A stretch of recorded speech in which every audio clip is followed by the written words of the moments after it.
Начинаем КВН. Для чего? Для кого? Ла-ла-ла-ла-ла-ла-ла-ла. Внимание! 10 тысяч лайков. Вы знаете, 10 тысяч лайков вы набрали на первой серии Чада из ада. Там уже, наверное, больше. Уверен, на беременна в 54, точнее в 16 уже тоже, кстати, выложено на канале.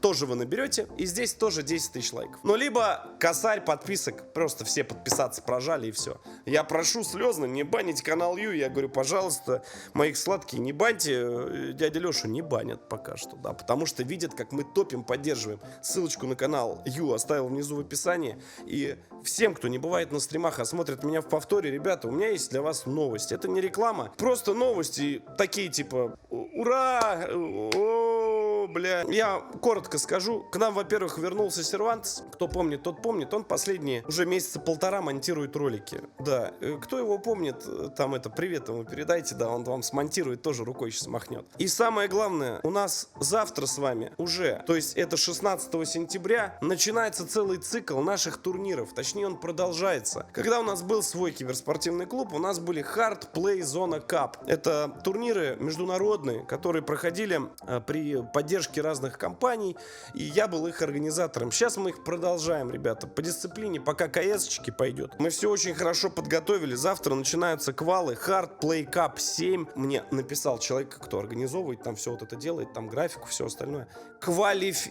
Квалифиер. Прямой эфир. Суббота, 16 сентября в 17:00 на нашем YouTube-канале. Рассказываю, как это будет происходить. Мы с вами очень любили такие вещи смотреть, потому что именно на этих турнирах звездочки загорались, ребята. Могут себя проявить такие люди. Вот, например, Моноси, да, малой, себя проявил тоже на наших турнирах и приезжал и на Лани, и другие ребята, там, с Питера, казахи, куча всех, короче, был. Там и Бумыч миксом был, короче, какого там только не было. Не суть. Сейчас я хочу сказать то, что я рад приветствовать все СНГ и, наверное, не только СНГ комьюнити. Ребята, всем здорово, все, кто меня помнит, знает. Всем, кто любит Counter-Strike, добро пожаловать на турики. Призовой 700 тысяч мы сразу ставим. Партнерами наши будут CSGO Run, это раз, и VK Play, это два. Ну, типа, наверное, ура, там, о, Леха, да, там, ну, короче, вы поняли, это как бы начало.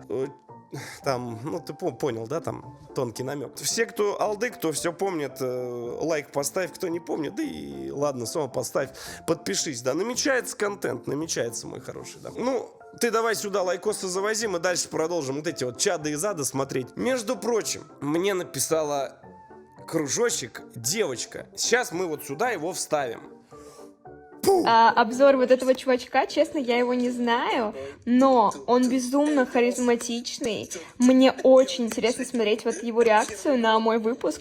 Он прикольно шутит. Короче, спасибо, если ты это смотришь, ты крутой. Катя, я.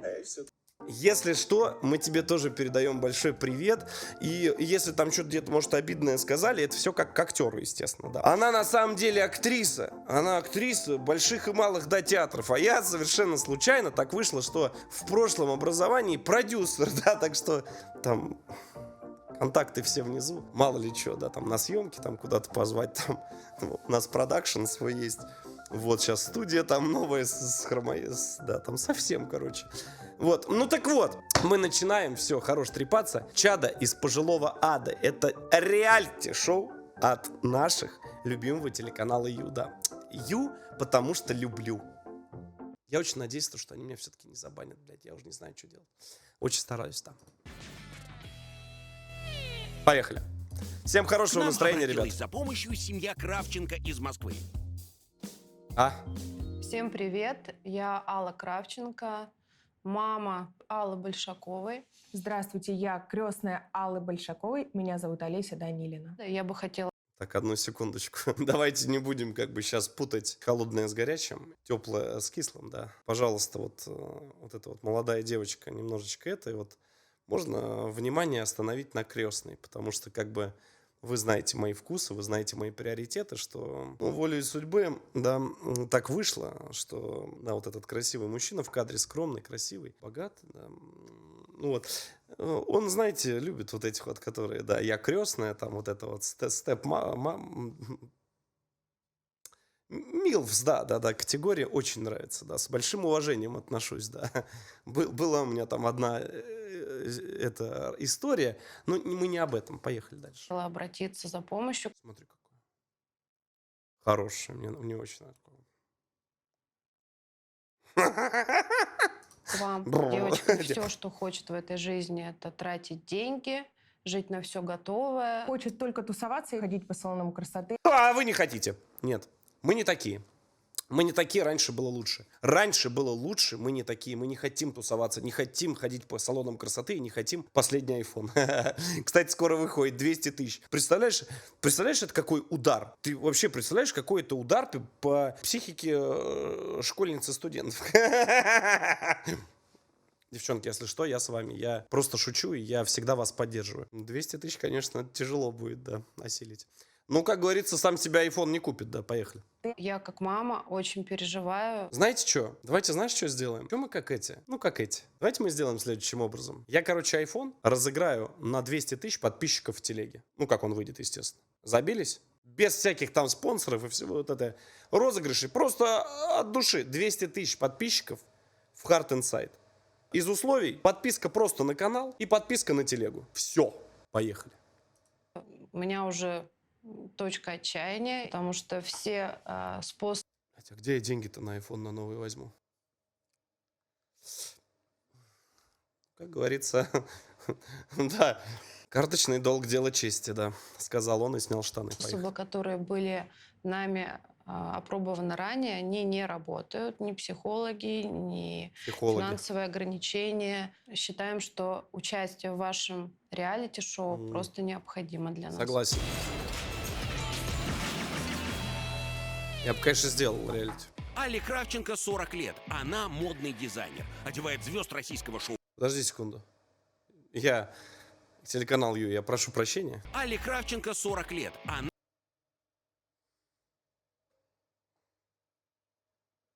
Аллочка, я прошу прощения, я думал, вам до 30 даже. Я беру свои слова назад. Вы можете присоединяться к крестной. Потрясающе, между прочим, выглядит. Я без шуток говорю, посмотри. Нет, тут, конечно, я понимаю, тут рабочая сторона, грим, тут все дела, ну хорошо выглядит, молодец. Добрый вечер, школьнички, куда мы лезем? Здесь... Да. Она модный дизайнер. Одевает звезд российского шоу-бизнеса и кино. Жен бизнесменов. Одну секундочку. Она модный дизайнер? То есть, если я сейчас с голубого экрана к ней обращусь, и у нас, ну, что-то срастется в плане дизайна лука, она как бы может мне в этом помочь. Но сразу говорю, у нас есть одна проблема с ней. У меня нет денег. Я просто вложил все. Куда вложил? Неважно. Вот ролик есть, кто не видел. Можете посмотреть на канале на Hardplay. Куда Hardplay тратит все деньги. Да, вот туда вложил. Да, могу взять взаймы. Или, ну, отработать, как бы, да, а что делать? Ну, я ютубер, ребят, мне, как говорится, ничего не чуждо, да. И политиков. Например, в числе ее клиентов Ольга Бузова, Любовь Успенская, Эвелина Блёданс. Я бы хотела, чтобы моя дочь не Я бы тоже хотел. понимала, как достаются деньги. То, что она сейчас так тратит и прожигает свое время, мне очень обидно. Отчим Алла. Аллы, Кириллу Кравченко, 50. Что ты Он делаешь, растит Аллу как собственную Алла, дочь с 1,5 Алла, лет. что С ты родным делаешь отцом со Алла не мной? общается. Кирилл работает в Вот оно, зерно раздора в наши с Аллой отношения. Так, ладно. Я думаю, мы договоримся. недвижимости. Сдает в аренду коммерческие площади и много времени О, между прочим, уважаемая деятельность, да. Я знаю одного блогера, он там тоже где-то там, да, неважно. проводит в командировках. По этой причине на проекте его заменила крестная Аллы Олеся Даниловна. Не надо ничего говорить сейчас. Ну, не надо, ну, прекрати, ну, хватит стопать. 11 минут идет ролик, и 2 минуты мы всего смотрим. Нет, ну, как говорится, командировки есть командировки, да. Она владелица салона красоты в Санкт-Петербурге. Мать моя женщина, мой любимый город. Дружит с семьей Кравченко около 20 лет. Я Алю знаю с Ой-ой-ой-ой-ой-ой-ой. детства. Раньше, когда Аля приезжала ко мне, мы могли часами гулять, 40 лет тоже. Они потрясающе выглядят, без шуток. болтать, есть мороженое, все было прекрасно. Но в какой-то момент контакт с моей любимой малышкой, которую я нянчила с пеленок, просто потерялся. Эй, малышка. Кравченко живут на Рублевке в закрытой элитной усадьбе стоимостью около 70 миллионов рублей. Также у семьи есть вилла на Бали, квартира в Москве и гектар земли в Подмосковье. Есть у Кравченко У нас, конечно, на Бали виллы нет. Ну, насчет гектара, и вот там вот еще там кое-чего, да. Ну, ладно. Ну, примерно из одного с вами, как говорится, да. Этого. И автопарк из 4 автомобилей Вот здесь промашка, конечно. премиум-класса. Свой годовой доход семья не разглашает. График у нас бешеный. Приходится много и мне ездить много по командировкам, и супругу тоже. Время реально очень мало остается на воспитание детей. У семьи Кравченко, кроме Аллы, есть еще 2 общих детей. 11-летняя Александра и 9-летний Марк. Мальчик. У нас сегодня на завтрак яичница. Ой, кислятина какая. На Короче, фоне это суетолог того, местный. как 100% Марк это суетолог, сразу по нему видно. Он, как помните, «Трудный ребенок»-то был фильм. Один в один такой же пацанчик веселый. появлялись младший брат и сестра. Времени Али, естественно, уделялось меньше. И папа, я в том числе, пытались компенсировать это все подарками. С финансовой точки зрения, конечно, я думаю, мы ее разбаловали этим. Алле Большаковой 17 лет. В этом году она закончила обучение в школе при Институте международной торговли и права. 17? Учиться или работать Алла не хочет, несмотря ни на какие аргументы родителей. Если родители считают, что я избалованная, то я могу поспорить с этим. Я получаю ровно столько, сколько я заслуживаю. Я не спорю. Я еще раз показываю для всех богатых родителей лайфхак. Когда ваши дети перестают вас очень сильно любить и уважать, ну, я не буду рекламировать, берете пальцем, палец улыбалец называется. Лайфхак записывайте. Мамы, папы, богатых родителей. Заходите, вот берешь палец, вот так вот берешь телефон свой, неважно, да, там какой там этот, тыкаешь, значит, на приложение мобильного банка. И там у вас открыто много разных счетов. И вот счет, который относится вот это вот к курве бобер, который не слушается, вот так вот одну кнопочку нажимаешь, и вот здесь вот, допустим, вот в моем банке есть кнопочка, знаете, как называется? Закрыть счет. И крестик такой нарисован. Очень забавная кнопка, да, там автоматически карты отлетают, все отлетает. И сразу вдруг внезапно просыпается, знаете, аппетит, сразу любовь, она начинает, да, как-то изобиловать. Так что рекомендую, очень хороший лайфхак. Что она достойна самого лучшего, и мне хочется дать ей все самое лучшее. И, конечно, она растет, и траты вместе с ней растут. Лучшие салоны красоты, лучшие нутрициологи. Уже просто визажист не устраивает, надо, чтобы это был звездный визажист. Мне не жалко, но она не ценит ничего. Кто такие визажисты? Рожи кто малюет? Ребят, я далек от этого. Я обычный человек. Недавно только в Зеленоград переехал, еще пока не разбираюсь вот в этих светских. Визажист это кто? Кто? Машенька в чатике, вот солнышко мое. Это кто это, да, малюет? А, ну все, я понял. Гример, визажист, все, я понял. Волосы это не визажист, это, короче, напишешь в комментариях. Чего? Семья ежемесячно тратит на содержание Аллы около 700 тысяч рублей. Родители ни на чем не экономят и дают все, что она хочет. Алла выпала в 1,5 года из окна с 6-го этажа, находясь дома с няней. И самое интересное... Как? А она точно сама выпала? Или она няню просто довела до шизы? Что падая с 6-го этажа, там не было никаких деревьев, ни травы, то есть ничего, просто сухая земля, и она упала. И осталась жива, невредима. Я считаю, что Бог не просто так сохранил ей жизнь. В ее жизни должно случиться что-то тоже необычное.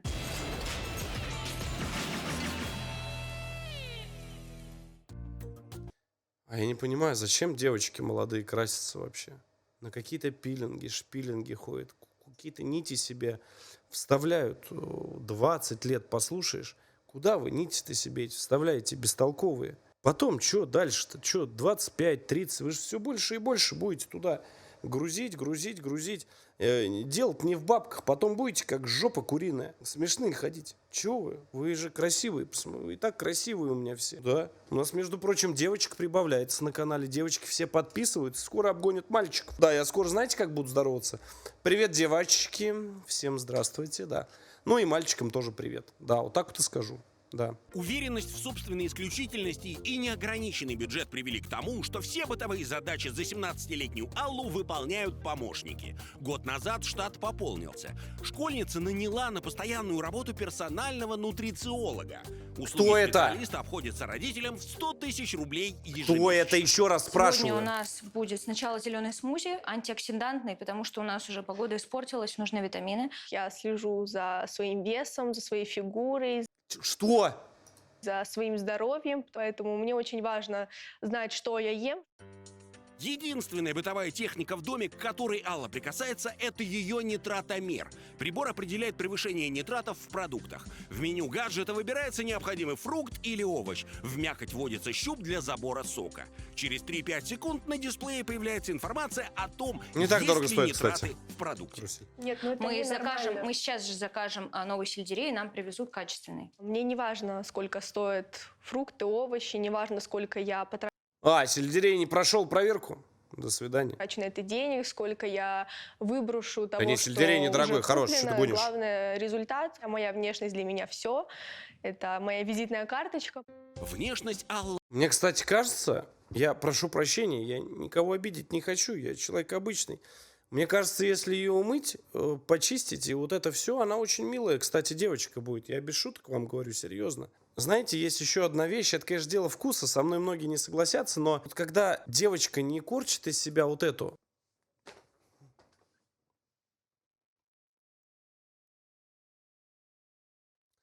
А знаете, вот она улыбается, она такая... Типа, она может быть богатой, она может там даже на себя тонны косметики. Там, положено так, ладно, хорошо. Может быть, она в каком-то обществе общается, да. Она просто может улыбаться, и она будет вот этой улыбкой притягивать к себе внимание. А вот эти вот стервочки, девочки, oh my fucking godable, нет, вообще нет.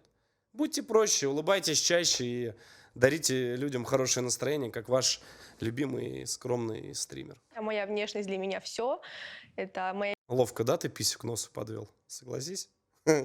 визитная карточка. Внешность Алла тоже доверила профессионалам. Даже в будни по утрам Алла никогда не одевается и не красится сама. Собираться помогают персональные стилист и визажист.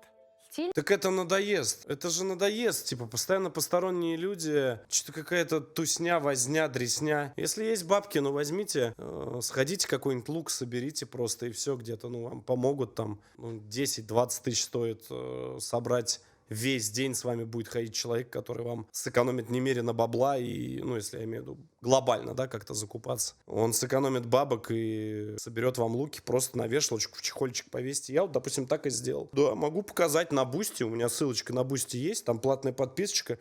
Могу показать, какой я сегодня красивый приехал. Между прочим, очень красивый, очень элегантный молодой человек. Да, и скромный вообще просто лютый. Чистый образ, плюс наденем с тобой либо пальто, Если сильно попросишь, могу в hard.inst выложить. либо очень красивую меховую жилетку. Жилетка мне нравится. Все Она жилетка, блин. нереальная. Эксклюзивный Соболь, 7 миллионов. Это явно Хороший подчеркнет выбор. мою Чего? Они понимают, что такое жилетка? Что мы сегодня с тобой будем делать? Хочу какие-нибудь смоки, возможно, даже вытянуть их в стрелки. Я никогда не собираюсь сама, как минимум, потому что есть финансы, чтобы это сделал кто-либо другой. Зачем мне тратить свои силы? Не-не-не, я, кстати, не против этого. Бабки есть. Хочет она красиво выглядеть. Вот такой вот у нее шиз. Ну и что? Почему бы и да? Чтобы вообще прям постоянно это было. Такое. На дело, которое могут делать люди за меня. Но это же просто полный бред. Она же может это все делать сама. Зачем ей все это? Она молодая девчонка. Отдельную Полностью с статью вами расходов, согласен. которая не входит в карманные деньги Аллы, занимает ее хобби – шопинг. Вот это яркое нереальное платье от бренда моей мамы. Это ручная вышивка, очень ценная и дорогая для меня вещь. Ой, вы знаете, я пользуюсь случаем, мало ли. Потому что мамы меня смотрят. Да, разные возрасты, да. Вот, и может быть, конечно, маловероятно. Я-то человек обычный, да. Но если бы мама мне ее, допустим, там написала, там в hard.inst или там, Ну, куда-нибудь там связь со мной найти не так сложно, да, написала бы, сказала, можно на английском вот так, oh my godable Алексей, can you take this Соболь by 7 миллионов рублс, да, можно за лимошечку, да, я бы оделся, везде бы рекламу развесил, хочешь на стриме, хочешь под стрим, где хочешь, прям в Соболе бы сидел, вот так вот прям в следующем ролике и в Соболе, да. Знаешь, как душу бы грело? Очень сильно бы грело. Каждый раз бы говорил, что вот это вот самая прекрасная женщина. Да. Твои глаза такие чистые. Да. За лимошку вообще легко. Да. Без Вот проблем. такой бомбер мне подарила моя близкая подружка на мое 16-летие. А что здесь за 350? Это какой-то бренд? Ну, мне не нравится, некрасиво. Вот это я купила просто, когда вышла выпить кофе в центр Москвы. Я, кстати, тоже помню, раз вышел выпить кофе. По морде дали и кошелек отняли, да. Больше не хожу кофе пить один. Вот этот нереальный Клин. зеленый пиджак носят большинство голливудских звезд. На его и Мне не нравится и почему-то вот то, что она показывает, вообще не нравится стиль одежды. Вообще. потратила около 1 миллиона рублей, и этих денег было не жалко. Часто такое происходит, Ну, это когда шляпа. родители пытаются компенсировать отсутствие проведенного Не, зеленый цвет, тона зеленого это хорошо, но не понравился. времени с ребенком, ну, какими-то подарками. И наша семья не исключение. Мой отчим может покупать мне все, что я хочу. Это точно показатель для меня, что этому человеку, видимо, не все равно на то, что я вот присутствую в этой семье. Вот эта сумка из кожи крокодила, ее мы покупаем. Шкуры с жопы единорога, подчеркнуто молнией с очка индейца в племени Мумба-Юмба с Амазонии. Эксклюзивная работа, да. Точнее, шили ее мне на заказ, когда мы жили еще на Бали. Да. Вот эта сумочка, я считаю, must-have каждого гардероба, у каждой девочки. Она подходит подо все. Девочки, я еще раз говорю, у вас несколько сотен тысяч на канале. Я прошу прощения. Вы, пожалуйста, зарегистрируйтесь на ютубе, кто не зарегистрирован, там 2 секундочки. Напишите, пожалуйста, в комментариях на каналчик, подпишитесь, скажите, у вас как вообще must-have вот эта сумка? За 455 тысяч у вас есть сумка где-нибудь? Просто такая, знаешь, чисто то, что должно быть у каждой девочки вообще в гардеробе. Мне кажется, здесь я с ней соглашусь, конечно. Вот это тоже мой любимчик. Очень подходит под многие образы благодаря своему цвету и кричащему бренду. Угу. Мне кажется, что То есть раньше им впаривали сумки, помните, 80 тысяч, да? Потом что-то была такая тема, что-то мы удивлялись, 100 тысяч, 130, вот эти Гуччи, помните, была тема, да, когда мы смотрели «Дымоход», наш любимый канал, да, тоже. А сейчас они как-то подпропали, то ли мы перестали за этим наблюдать, и сейчас уже ценники туда, да, полетели. 300, 400, 250, то есть туда, да. У меня зарплата в городе, в моем родном, 30 тысяч. Надо ипотеку брать на сумку. Кирилл с Аллой в моменте допустили сами огромную ошибку. В 17 лет полный безлимит для маленькой девочки, которая превратилась попросту в монстра. Я любимый ребенок в семье, и почему я не могу просить того, что для меня изначально предназначено. Это не избалованность, это то, что мне дано. Кстати, насчет украшений. Я могу показать вам несколько. Вот такие часики. Выглядят очень дорого и стоят тоже очень дорого.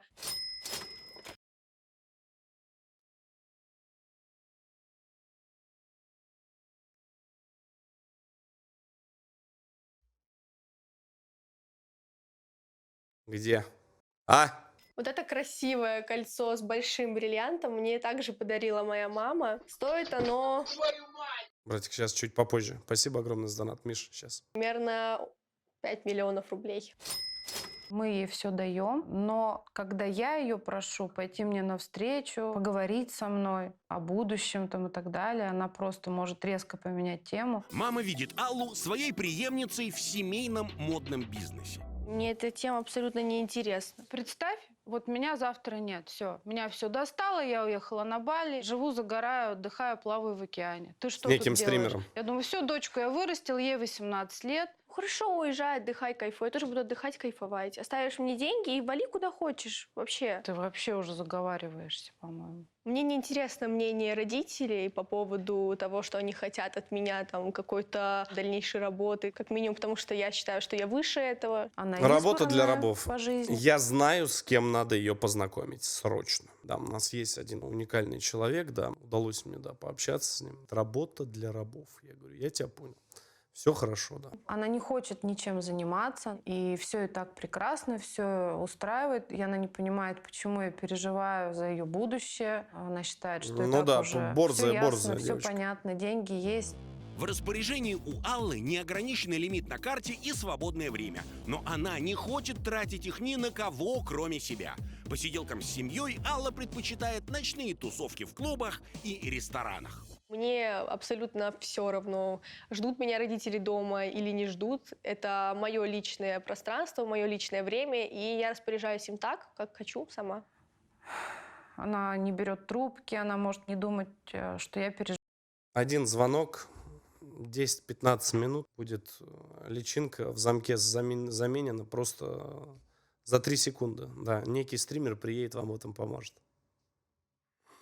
Нее. Хотя я и говорила, что для меня это очень важно, и я не усну, пока она мне не отвечает. Если я вижу, что Ну, такое. уже за полночь, и человек не на связи, За ну, полночь. это ненормально. Ну, что мне теперь еще охрану для нее брать, чтобы Придется. спать спокойно?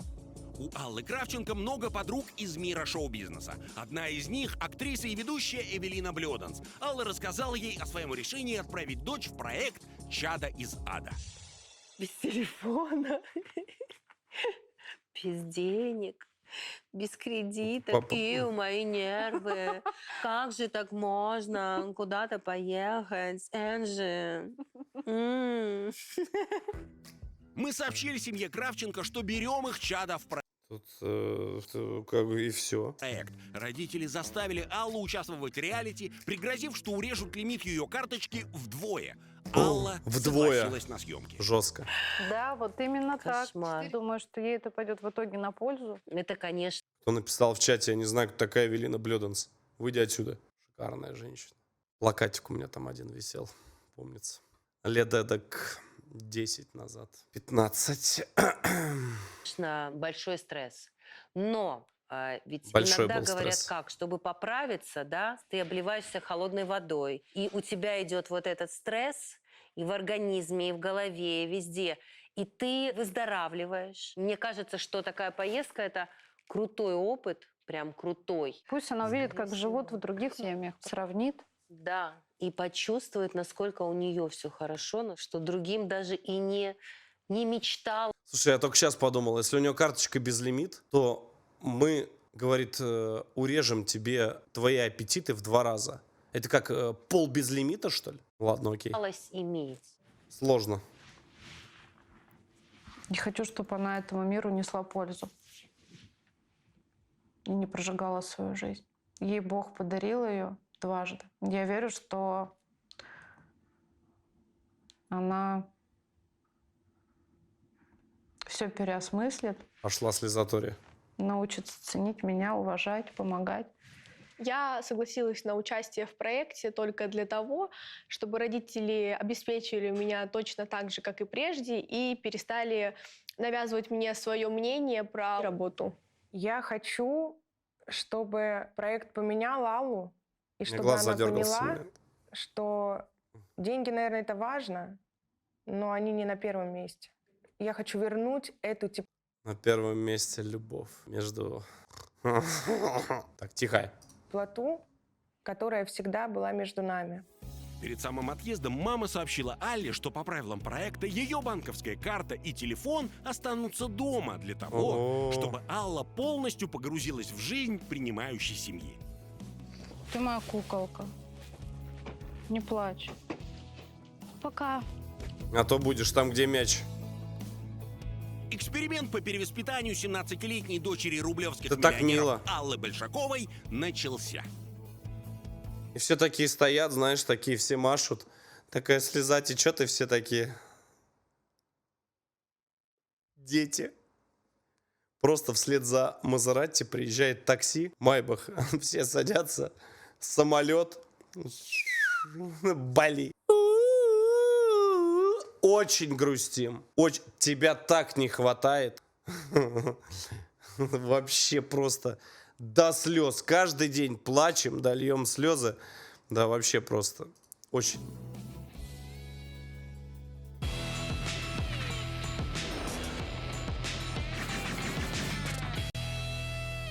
В районе Республики Северная Осетия Алания 17-летнюю наследницу рублевских Что-то ее прям с Москвы нормально шибанули. Прям от души. миллионеров Алду Большакову ждет многодетная семья Мамитовых. Саша, сделай кружочки. Вот. Тома, теперь блином разминай. Не хочет. Ты не хочешь. Олегу Мамитову 44 года. Занимается производством домашней и офисной мебели. Залине Ну, а чё, 41 нормально. год. По профессии она психолог. Сейчас в декрете, подрабатывает шитьем одежды и предметов интерьера. В Троицком семья живет в частном одноэтажном доме, купленном в 90-е годы родителями Залины. В доме 4 комнаты. Около дома есть огород, сад и хоздвор. Вот Доход они Мамитовых мои в месяц хорошие. Вот они мои. Вот они мои Бэтмены хорошие. Ты смотри, а ты мой родненький. Господи, что там говорить? А проходи. Весь админ примерно 50 тысяч рублей. Свой бюджет они почти не тратят на магазинные продукты, предпочитают выращенные своими руками. Конечно, в материальном отношении большая семья требует больших затрат, как Ну, конечно. и трудовых, так и финансовых. Ну, эту проблему мы решаем сообща с Алиной, то есть какие-то пособия получаем, и плюс огород, и плюс я еще занимаюсь своим бизнесом небольшим. У Мамитовых 7 детей. Старшей Александре 18 лет. Она учится заочно в Кубанском государственном Это 100% какая-то умная девочка. Какой стример такие админы? Ну, по факту, по факту. Там просто петушка не показали. университете на художественно-графическом факультете. Второй по возрасту дочки Тамаре 16 лет. Она Тамара. студентка медучилища. Погодкам Олегу и Руслану Красивые 13 тоже и девочки. 12 лет. Они учатся в 6 и 7 О. классах. 3 самым младшим детям Мамитовых Алле, Вере и Владику 7 лет, 4 года и 1 год. Вместе с Мамитовыми живет мать Залины Дзесова Александра Александровна. Ей 70 лет. До пенсии она работала селекционером. Так, бригада моя, пошли. Куда идем мы с бабушкой? Большой-большой секрет. Что надо? Вот это Супчик из курочки сам себя не приготовит. обрезайте все потихоньку, сюда слаживайте. У нас в большой семье идет уважение, конечно, к маме, к папе, помощь идет в обязательном порядке. У нас даже самый маленький, он может пульт даже уже приносить. У нас в Осетии принято иметь большие семьи, многодетные. У нас даже тост есть такой, чтобы у тебя было много детей и одна голубоглазая дочка. И вот у меня это как раз-таки и сбылось. Я мечтал о том, чтобы он имел 7 детей. Спасибо Залине, родила мне. 18 Я только сейчас понял, я лайк забыл поставить. Ты не забыл? Перейди по ссылке тоже внизу в описании. Телеканалу Ю лайк поставь за такой контент, да. 15-летняя Александра, помимо заочной учебы в ВУЗе, подрабатывает рисованием картин на заказ и аквагримером на детских праздниках. Вер, смотри, я тут куколок нарисовала, тебе больше. Ни хрена себе. Заказ и аквагримером Не шутя. на детских праздниках. Вер, смотри, я тут куколок нарисовала, Молодец. тебе больше всех нравится. Я их потом буду из шерсти делать, получится куколка. Сашенька у меня самая старшая девочка моя, первенец, моя любовь. Она молодечек, она очень трудолюбива. Изначально она нам помогала во всем. Когда дети подрастали, она могла присмотреть за ребенком, отвезти в школу, в магазин. Ну, а как сбегать. по-другому, С Алиной конечно. вместе уже 15 лет. Я очень ей благодарен за эти годы. Основные семейные устои, взаимоуважение, опять же, поддержка, любовь, дружба, забота друг о друге. Мы бы и не заводили столько детей, если бы мы не хотели заботиться о них. Нам это нравится. Это чувство, оно какое-то необычное, приятное. Мне трудно с чем-то другим это сравнить, это чувство, это счастье. Олег и Залина Мамитовы помогают найти дело по душе и поддерживают хобби детей. Ведь детям, занятым интересным делом, некогда ссориться. В сумме 6 старших детей занимаются борьбой, шахматами, рисованием, музыкой, осетинскими танцами и шитьем. Девчонки, давай. Девочки, кстати, осетинки очень красивые, на самом деле, очень красивые. Откуда знаю, не помню. Мы с вами то ли передачу, да, смотрели, что-то, то ли это народные песни осетинские. Очень мне нравится, короче. Очень. Давайте что-нибудь вам сошьем, пока у нас время свободное. на, какие А ну-ка, хочешь. что нам тут? И ситец, и сатин, и крандышин. О, мелкий принт сейчас в моде. Давай топ тебе сошьем, Томочка. Бабушка, а ты что себе хочешь? Косынку новую хочешь? Косынок полно. Мой принцип воспитания не грубостью, не наказанием, а с теплом, вниманием и любовью. Мама, смотри, как держится воспитать хорошо. в ребенке то же самое. Как он получит любовь и заботу, так он и сможет ее отдавать. Свой опыт Мамитовы решили Вот, всё передать мудро. дальше, поучаствовав в проекте «Чадо из ада». У меня к мажорам нормальное отношение, потому что они в этом не виноваты, то, что они родились в этой семье, и их так воспитали, их просто им не дали другой пример. Перевоспитать человека можно в любом возрасте. А в 17 лет я думаю, что все только начинается, и нужно направлять подростка. И обязательно все получится, если правильный подход. Вся семья активно готовится к приезду гостя. Ведро слить под елочку, горшки эти ненужные тоже убрать. Все занесите туда, чтобы чистая площадка была. А стулья Саша, куда траву это всё обязательно убирать? пощипать. Вот так вот. Приедет это новый человек, знакомится, Вот. новый... И сразу все побежали, как муравьи. Один туда, один сюда, все, пошел процесс. Задача поставлена, как Там говорится. круги общения, потому что там передача же немалоизвестная, и там я смотрела, конечно, я думаю, блин, как будет, что будет? Че, девчонки, наши пироги национальные готовы. Как думаете? Ой, вот эти вот пироги-то осетинские, никак к Касате не доеду. Да что ж такое? Ну я поправлюсь, я обязательно приеду. Никак не поправлюсь. То переезд, то никак не поправлюсь. Нашему гостю понравится? Вроде хорошие получились, как никогда. Очень вкусно. Встреча гостя очень в Северной Осетии на Кавказе у нас всегда ведется с 3 пирогами. Обязательно. 3 пирога – это символ Северной Осетии. Очень как думаешь, вкусно. кто нам приедет? Если Пироги, мальчик, то точно мясо. осетинские пироги — это вообще отдельная тема. Я еще раз говорю, это там с чем только нет этих пирогов. Я не знаю, они как-то пекут, но это просто потрясающе. Это, я вам серьезно говорю, когда увидите настоящие осетинские пироги, обязательно попробуйте. Это, я не знаю, у осетин, мне кажется, это прям вот как вот марка их. Вот. Но приехать в Осетию и не попробовать пирог их, это, я не знаю, это вот как самому себе это, да. Так что обязательно попробуйте, может где-то удастся. Любит. У нас домашняя курочка, я думаю, ему понравится. А я не знаю, может, ты А мальчик. если мальчик будет, ты с ним подружишься? Стол давайте, наверное, на середину становите. Давай. Гости-то приедут. Старший вышел, бабуля вышла, говорит, стол на середину. Никто даже не спорит. Хочу, не хочу, все, стол уже на середине стоит. Двигайте. В тесноте, да не в обиде, да? Мама, если на диете мажоры все такие... Мы ей поставим фрукты. Или ему. Да. Фрукты, думаю, все любят. Но от фруктов сыт не будешь, так что, я думаю, поест. Неважно, там девочку, мальчик ждут очень яркого человека. Сплоченная Там команда, золото, конечно. Тут серебро, тут ярко-красное, тут тигр, где татуировки. Саш, тарелки надо... Да, нормально, бабушка. Какие у нас, такие у мажора. Как думаете, поладим мы с ним, нет? Мы первый раз будем с мажорами дело иметь. Мама, ты как будешь перевоспитывать? Как мы живем, так и пусть вливается, А если не работает будет с нами. делать? Как не будет? Так вот откажется, будет лежать. Будем как с вами. Мотивировать. Что-то пообещаем, может, хорошее. У него же все есть, мама. Ничего, с кем поведешься, того и наберешься. Он же к нам приедет. Значит, с нами без будет. интернета? У нас же... Они даже пол, понял, не знают. То есть, кто приедет, мальчик, девочка, хрен его знает. Ну, это нормально. ловит. Нам здесь некогда в интернете сидеть, будем работать, помогать. Да, за курочками какульки, как говорится, сами себя не уберут. Так что Естественно, если богатый ребенок тяпочку. нагловатые, они же бывают разные. Бывают забитые, бедные, одинокие, бывают наглые. Но таким детям наши дети могут и подшутить. Если я увижу глаза этого ребенка, они печальные, естественно, я его пожалею. И розги, говорит, принесите. И ремень, говорит, дедовский. Он тот, говорит, офицерский принеси, пожалуйста, тоже. Просто так. В Северной Осетии чадо ждет семья Мамитовых из села Троицкое, которое находится в 8 километрах от города Моздок, одного из 2 крупнейших городов республики. По условиям проекта, дочь рублевских миллионеров Да асфальт лучше, чем у меня в городе. Слышите вы там?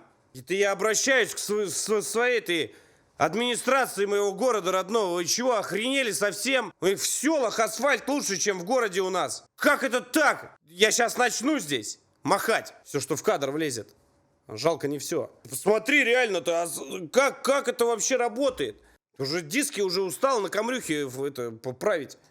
17-летнюю Аллу Большакову доставляют к дому принимающей семьи. Это какая-то просто деревня. А чё они? Я здесь жить должна? Не нравится Между прочим, очень уютно. Не надо гнать. здесь вообще. Хорошее Я вижу село. только грязь, какие-то КАМАЗы, какие-то мусорки, вот эти вот лужи. Я тоже живу в доме, и в моем поселке все очень по-стилистически, очень по дизайну. По какому? Чего? Я тоже живу в доме, и в моем поселке все очень по-стилистически, очень По-стилистически. Фу, блядь. по-дизайнерски. Сюда я приезжаю, и Послышалось. меня режет глаз. Вроде вот это Режет вот. глаз. Низкий таз. Вот в этом я буду Радует жить. глаз. Запомни это. Низкий таз радует глаз. Ауф, ёпта. 4 сраных дня.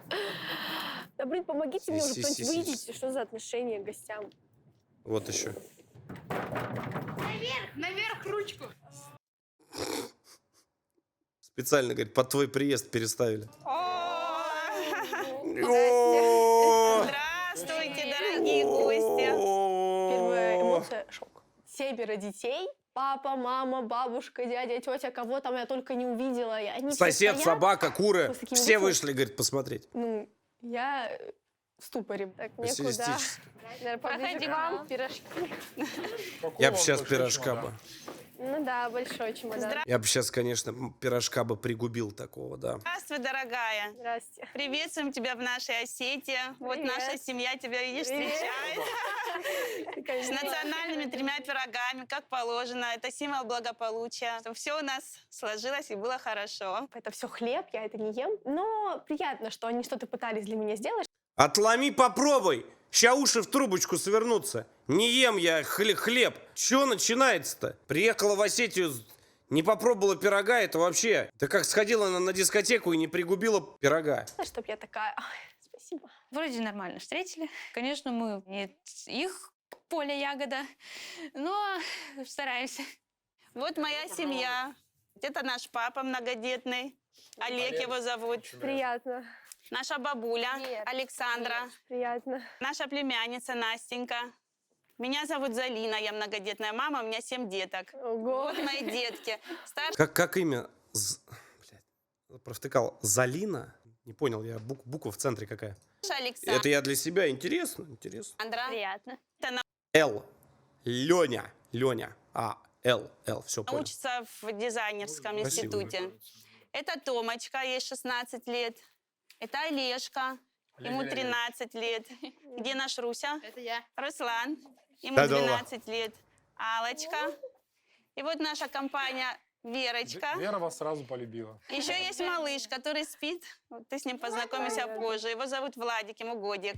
По правилам проекта, семья по приезду чада показывает свое жилье. Но Алла на Кавказе, где прежде всего гости принято Реакция на пирог где? накормить. Поэтому перед экскурсией Аллу приглашают за Как вы не показали реакцию на пирог? стол. О, Проходи, боже. Аллочка. Здесь у нас кухня, стол тебя ждет. Нас очень... Ни хрена себе стол, я вам скажу. Мои хорошие. Тут и курочка еще сегодня с утра бегала, и рыбочка, и салатики, малатики, и пироги, не пироги. Тут еще Чайковского по-любому, компотики, да, тут все на месте. Гостеприимный народ. Вот, и помидорчики, не помидорчики. Как бы метр на метр. Комнатка. У меня гардеробная больше, чем их кухня. И они Ты сейчас договоришься, сейчас в угол пойдешь, прекрати. там все вместе баловаться. собираются как-то вот так вот. В тесноте, это не в обиде. По нашей традиции нужно сказать тост, так как в доме есть 3 пирога, и твой приезд – это хороший повод. Поэтому скажем Всевышнему спасибо. А у нас для тебя подарок. Ты знаешь, мы ждали гостя. Правда? Да. Мне как Давай встать, подарим. или я тут посижу? Давай. Спасибо. Платочек? Да. Платочек, ручная работа с осетинским орнаментом, который означает символ благополучия, удачи. Его Птички, да, видел нарисован? можно как шарфик. Ну, как тебе нравится, как молодежь носит. Ну да, но его не сюда. Очень вот тебе здесь не идет. подходит Ну, по к черному, да, а к лицу идет тебе этот цвет. Ты такая красивая. Спасибо.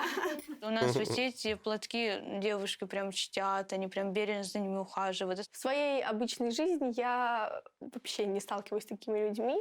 То есть в моем кругу общения Платок — это не только в Осетии, если что. Это куда бы мы ни ездили. Вот это вот все, вот это убранство, оно и в древние времена было так же. Это как и богатство ты показывала, и там куча разного всего. Историю все забыли, надо почитать. Вот Михаила Задорнова послушайте, он умные вещи говорит, между прочим, в плане вот этих вот всех вот вещей, да. это какие-то богатенькие дети, там каких-то бизнесменов, олигархов, каких-то звезд, да.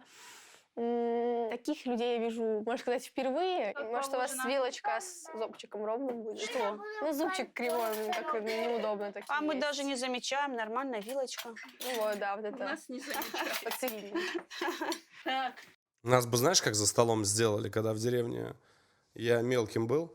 Знаешь бы, что сделали? Вот так вот выгнули, сказали, на, голову не сиди, Зелёный нет. борщ, лапшичка. Я, наверное, ничего не буду. Вот абсолютно деревенский стол. То есть некрасивая там сервировка, нет какой-то там... Какая изыска, да, нахер как я к этому сервировка? привыкла. И, если Прекрати. честно, я бы никогда не хотела так пытаться.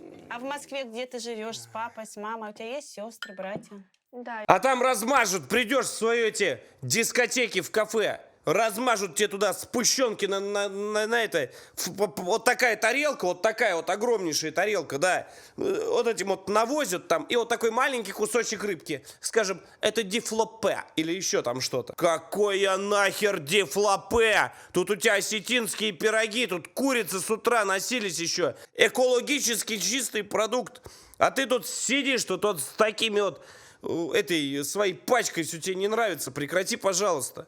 Сейчас в угол пойдешь. А я с родителями живу. А чё она? Сестра младшая. Ты где-нибудь учишься? Нет, я не Нет, она уже все Куда умеет. планируешь поступать? Я не планирую поступать. А чем занимаешься тогда? Тусуюсь, развлекаюсь. Только тусуешься, это же не... На самом деле, вот скажите мне, я... Что, гадзу кто-то запустил? Вот. Что это было? Так, тихо. Значит, что я хотел спросить? Я не хочу комментировать дальше. Я не хочу, я не могу. Я сейчас ржать начну, и все, меня накроет. Знаете, всегда вот есть такой вот... Кто Митю в кадр пустил? Это очень Так, продолжаем. интересно. Любимое дело есть у тебя? Конечно, есть. Есть. Ну, какое любимое дело? Мое любимое дело, наверное, в магазин люблю ходить, там вещи Это разве покупать. любимое дело? Что для этой семьи, в принципе, странно все то, что логично для меня. Что от них еще другого ожидать? Очень важно образование детей, и чтобы дети не росли как растения. Наши дети, прежде всего, это наше вложение. А сколько ты дома обычно Как встаешь? хочу, так и встаю, ну, точно после 12, после часа. Ты учишься за эти 4 дня, у нас тут ранее. ЧС Ротоподъем. Форма одежды номер раз. Строимся на подоконниках. Извините. Флэшбэки. Я И не у нас- могу вставать рано, у меня из-за этого портится внешний вид, настроение. Вот ты, допустим, встаешь в 12, что ты потом делаешь, если ты не учишься? Ну как, смотрите, я просыпаюсь спокойненько вообще на расслабоне, иду, умываюсь постепенненько, делаю разные масочки. Потом, когда я уже буду, в принципе, готова к тому, чтобы начать собираться куда-то выйти, то я спущусь. Мне стилист выбрал одежду, в тебя которой я свой выйду. стилист? У меня визажист и стилист. Каждый свой. день? Да, каждый день. У меня каждый день. Мне одному стыдно, а? Вас заметили. Меня одевают и Ты накрасят. сама не можешь себя покрасить? Я могу, но зачем, если это может сделать человек за меня? Для этого надо хорошо зарабатывать. Да, чтобы- мои родители хорошо зарабатывают. Да. А кем Не они хватает. работают? У меня мама дизайнер одежды, у нее бренд одежды свой. Ой, это ж как интересно. Ля себе тоже свисток какой сделала, смотри. Вот, девки, вот вы как-то вот умеете вот это вот, там у вас, как она называется, как она, не кисточка, а такая вот всегда, да, было? Просто помада. Да, просто помада, да? Ни хера. У них сейчас есть помада, есть какой-то тон, есть блеск для губ, и есть вот этот вот, который контурный карандаш, который подводит свисток, и он кажется, что там скоро он раскроется, блядь, как бутон, да. Вот, ну, между прочим, есть кому это идет. Ну, в пределах разумного, только не надо это... Какой ботокс?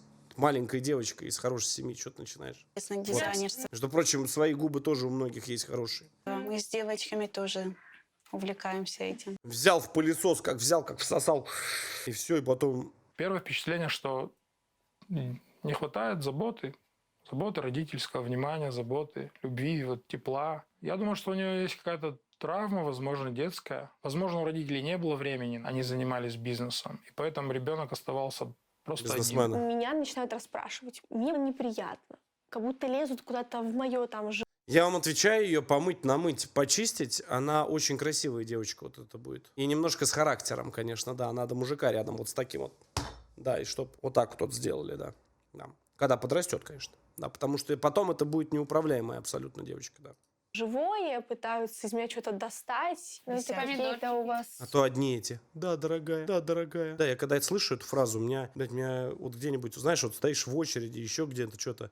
Вот это вот, да, дорогая. Все, у меня, я говорю, сейчас вырвется. Я говорю, отходи быстрее. Я говорю, сейчас, блядь, вырвется из меня кто-то, блядь. Не понимаю, кто пока что сдержит. Вот бывает такое. Малосольные, да? Да, молоденький Дайте совсем. Знаешь, попробовать. какие хрустящие? Попробуй хоть откуси, Вот вдруг тут понравится. передай тарелку. Я немного Да. по-другому делаю. Ага. Извините, я пройду. Что ты хочешь? Я уже приехала сюда, я уже потратила свои силы, Характер свои должен нервы. быть. Теперь моя очередь. Моя очередь командовать. Так делаю всегда дома, поэтому мне так Я думаю, что больше ее никто не видел. Это будет ее первый последний день съемок. привычнее просто. Я не могу по-другому. Это что такое? Это нитрометр. Благодаря ему я измеряю нитраты в продуктах. каждый свой... Все сидят, думают, ты ёб, какой нахер нитрометр? Кого ты да я сейчас. Прием пищи? Да, каждый раз. Я должна знать, что я ем. Просто начала КПШ, сумку свою взяла. Я думаю, что у нее там своя еда, что ли, там судочек какой-то. Потом она достает какую-то черную штучку. Подумала, что это на телефон ее. Она открывает крышку, Кстати, реально похож на телефон. там какая-то игла. Подумала, она куда-то втыкнуть нас хочет, потому что ей еда не нравится. Вы, в смысле, не хотите сами знать, что вы вот едите? Ну, например? выращиваем, выращиваем. Без нитрата. Норма.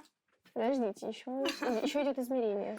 Ой, я думаю, Откуда там какие нитраты тебе сказали? Это ты что, совсем сумасшедшая? Ну прекрати уже, ну пенить. Я бы сейчас осетинского пирожка как дал прям, знаешь, так, что просто, чтобы вот это вот все капало, вот, ну как ты любишь, понял, да? Вот это вот ты тот прям вот его вот так вот, а там начинка прям, знаешь, она все разрывается из всех щелей, все лезет просто, вот, понимаешь, весь с ног до головы вымазался, зато вкусно, прям, чтобы чавкать, блядь, сидеть как...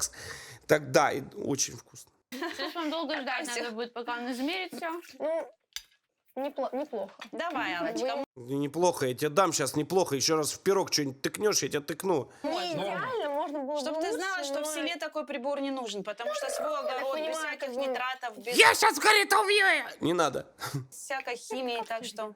Если мне просто другого не дадут поесть, я делаю, мне придется хоть что-то Извини, есть то, что всё это есть. время. Мне показалось, что она за столом хотела как-то себя поставить себя выше нас, потому что она вот приехала с Рублевки, такая вся фифа, Лопату, говорит, в руках хоть раз держала? Нет. Рой яму. Зачем? Да просто. Так надо. неудобно стало. Не то, что мы так живем, а то, что так приехала, так некрасиво Тяжело тебе, говорит, солнышко, переломанными ручками выбитые зубки будет собирать. себя ведет. Мы же ее приняли как родную, пекли, все готовили. И тут она приезжает и измеряет еще что-то. Если я приезжаю в какое-то другое место, неважно даже, куда приезжаю, куда-нибудь там в Монако на отдых, я всегда беру этот нитрометр, чтобы понять, а что я ем. Ты кушаешь, что за 4 дня... Ты что, мам, она за фигуру будет. Ой, это бабуля. Господи, дай бог, каждый раз говорю, каждый видеоролик, когда какая-нибудь бабушка есть на экране, я говорю, пусть бабушки живут вечно. Они, это же бабушки, у них всегда одно. Ты мало поел. Ты знаешь, мне, я не знаю, как это работает. Каждый раз, когда вот даже сейчас мы садимся где-то за стол, у меня по матушкиной линии бабушка, Вот она каждый божий раз обязательно, ей уже очень много лет, она, ой, ну что это ты совсем ничего не ешь? Я говорю, бабуля, я говорю, я вот это поел, это поел, это поел. Я говорю, невозможно, неважно, сколько ты съел, всегда будет мало. Она скажет, надо еще поесть. Откуда в них это берется, я не знаю, но вот мне кажется, у них какая-то есть своя, у них какой-то закрытый чат где-то есть. Вот, где все бабушки собираются, хорошие, добрые, и они всегда обсуждают, кто сколько съел. Да, это, да. Так что пусть все бабушкам, всем здоровья. Большого-большого здоровья. Кого, конечно, они остались еще. Ничего. Ничего, да. После обеда Залина и старшие дочки Мамедовых повели Аллу на экскурсию по дому. Проходи. Проведем. То есть Надо разуваться. разуться. Окей. Очень маленький дом, очень некрасивый дом. Нифига себе Мне маленький, в неприятно смысле подходить. маленький? Здесь немного странноватый запах. И вот здесь у нас 5 девочки. Сколько здесь девочек спят? Вот мы вдвоем. Старшие. Если хотят, туда еще прибавляются детки маленькие. Ну, вот здесь мы красимся тоже, ухаживаем за собой. Что такого? Понятно. Здесь комната бабушки. Вот это у нас зал. Здесь мы тоже все сидим, отдыхаем. Кто-то, вот мы шьем у нас. Чего? машинки, видишь? Она гонит, рисуем уютная, тоже. хорошая хата. Уроки делаем. Музыкальные инструменты у нас дети играют. Гармошка вон у нас стоит. Ну, ремонт у вас такой, да, его нет. Ну, ремонт у нас как у всех. Кого нет? Ты что, угораешь, что ли, мать? Ты блатха-то еще не видела? Смотри, как все светленько, чистенько, все везде намыто, помыто. Чего ты пенишь-то? Естественно, про дизайн даже говорить не стоит. Тут ни ремонта, дизайн. ни какой-то красивой мебели, абсолютно ничего. Вот там стоит пару кустиков, там каких-то цветочков несуразных. Окей, ладно. Ну, не скажу прям высокомерно, но немножко это проглядывается. Она, конечно, не так прям фу-фу, но это проглядывалось в ее взгляде, в ее движениях. У вас там паук, что ли? Что это? Да, паук у нас. Вы Деньгам. серьезно? Да. Подожди, это настоящий паук? Настоящий. Нет, блядь, искусственный, ёпта мать, резинового прилепили. У меня сейчас бомбить начнет, сейчас начну выражаться некультурными словами. А я сказал, все, я больше ими не выражаюсь, я ими иногда разговариваю, потому что жопа начинает гореть. Прекрати пенить, паук. И что? Это Ананси, паучок Ананси, у меня он тоже есть, смотри. Вот. Чего? Ну, какой хороший. Он у меня здесь живет уже много лет. Дай я ее сейчас разы. Не надо. Говорил, это опасно.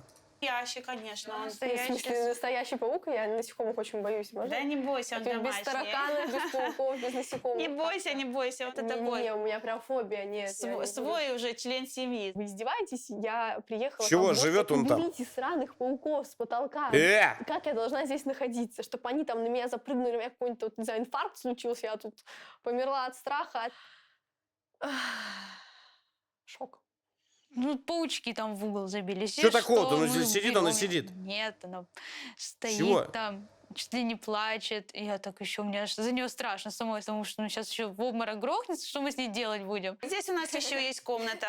Это ваша родительская? Да, мы Вам тут здесь... не тесно? Ну, нет, как-то не замечали. Пойдем, У вас так много, значит, одежды должно быть много. Как-то шкафов я не вижу. Таких, Одежда что у нас нет. так, чтобы по дому и куда-то выйти мы... То есть у вас гардеробной никакой нет? Нет, у нас у своей? каждого своя полочка. А вы по полочке просто? Да. Пойдем, посмотришь наш двор. Сейчас мы тебе огород покажем, хозяйство наше. Вот здесь орехи свои у нас, там у нас погреб.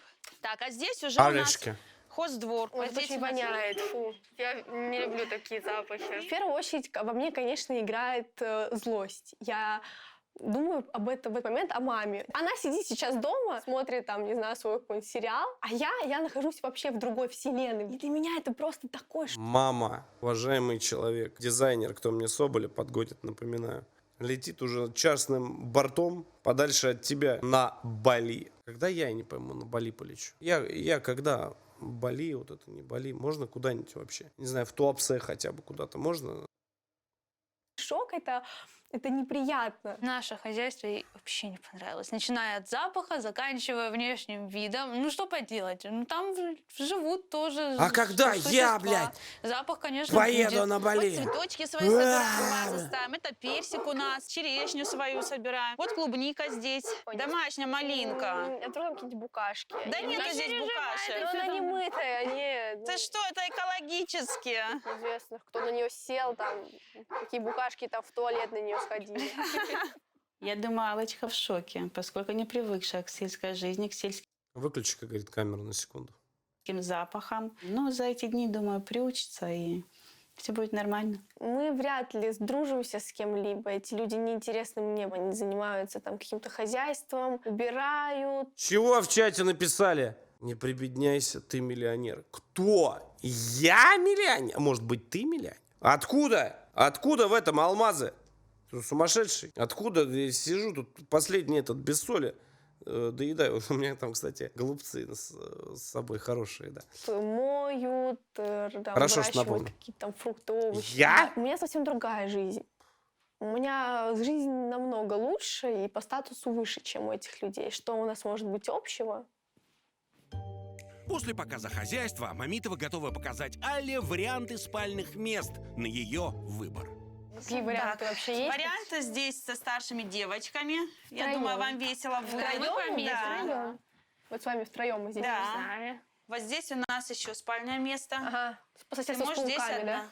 А мы тебя Да, уберем. с пауками. Потому что я как-то, у вас в кухне вроде закрытое пространство, помещение. Нет, там кухня у нас закроюсь. там бабушка. Бабушка у нас в 5 утра просыпается, шуршит уже на кухне, так что ты точно не выспишься даже до 7 утра. Кстати, все бабушки до рано встают. встают. Остаться одной, как бы, нет, да? Ну ладно, короче, я точно не хочу спать Одной? с пауками. Да и берется, наверное, с девочкой спать. Абсолютно не могу представить для себя, каково это спать втроем на одной постели.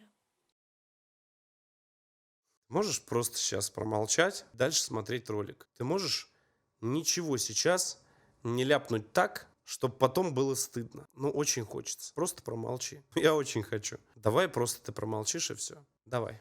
А она небольшая. Ну, придется как-то вот ютиться с людьми. Гости дали время распаковать вещи и выделили под них полочку в общем шкафу. Но из чемодана Аллы туда и треть одежды не поместилась. Блин, я просто не понимаю, куда как бы дальше все остальные вещи раскладывать. Я пару вещей положила, а Зачем ты туда весь столько их чемодан взяла? лежит в чемодане. Ну, как-то это неправильно по отношению ко мне как к гостю, я считаю. Семье однозначно трудно со мной, потому что, опять же, мы из разных миров, и то, что они не предоставляют мне те условия, в которых я хочу находиться, а отношение к ним соответствующее.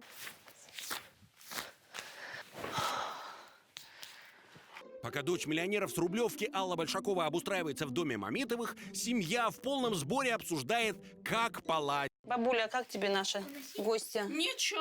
Да, иди бабушке помоги. лишь бы кушала все.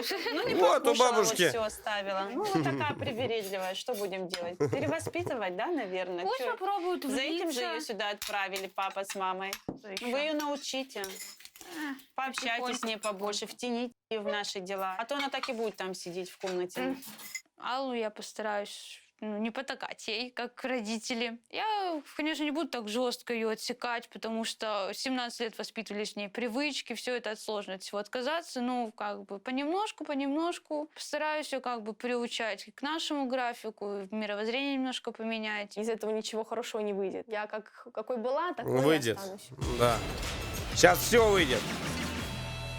Поехали. Утренняя побудка. Так, дорогие мои, это, конечно, все супер, все классно, но нам нужно выбрать, что я есть буду. Поэтому я предлагаю составить список. Я привыкла есть так, как я ем, и собираюсь тут как бы продолжать этим питаться. Утром я могу съесть какой-нибудь йогурт, допустим, да? Домашний бабушкин есть йогурт. Не жирный, главное. Вот, завтраком еще могу выпить какой-нибудь фруктовый чай там из чайничка, чтобы он был Это заварен. возможно, Тоже да. не вот эти вот пакетики там дешевые покупные, чтобы был настоящий чай. На обед я, в принципе, могу съесть вот индейку, а на ужин мне надо стейк и семги обязательно.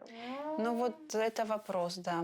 Ну, она должна понимать, то, что тут так не будет. Смотри, так как у нас большая семья, у нас есть некоторые ограничения по бюджету. Как бы по себестоимости ты как оцениваешь? То есть не будем считать рестораны, да, это Как ты, говорит, думаешь, если у тебя коленная чашечка, говорит, сейчас с одного шота вылетит, как запоешь? уже отдельная история.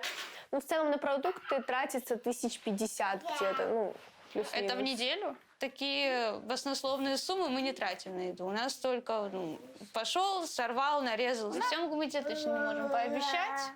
Ты представь на всю нашу семью по стейку. Ну хорошо, купите мне одной стейки. Вы же можете обойтись без этого, Но правильно? у Я нас не так могу. не работает, у нас семья большая, каждый смотрит, Вот каждый, так если вот. видит что-то новое, он хочет тоже попробовать, соответственно. И как бы тут либо все едят Съемки, одно, да, щас. или более-менее как-то, чтобы всем Ага. досталось, либо никто не ест. Это ваши проблемы, да? Это не мои проблемы. Я приехала как гость. И как гостю ко мне должно быть...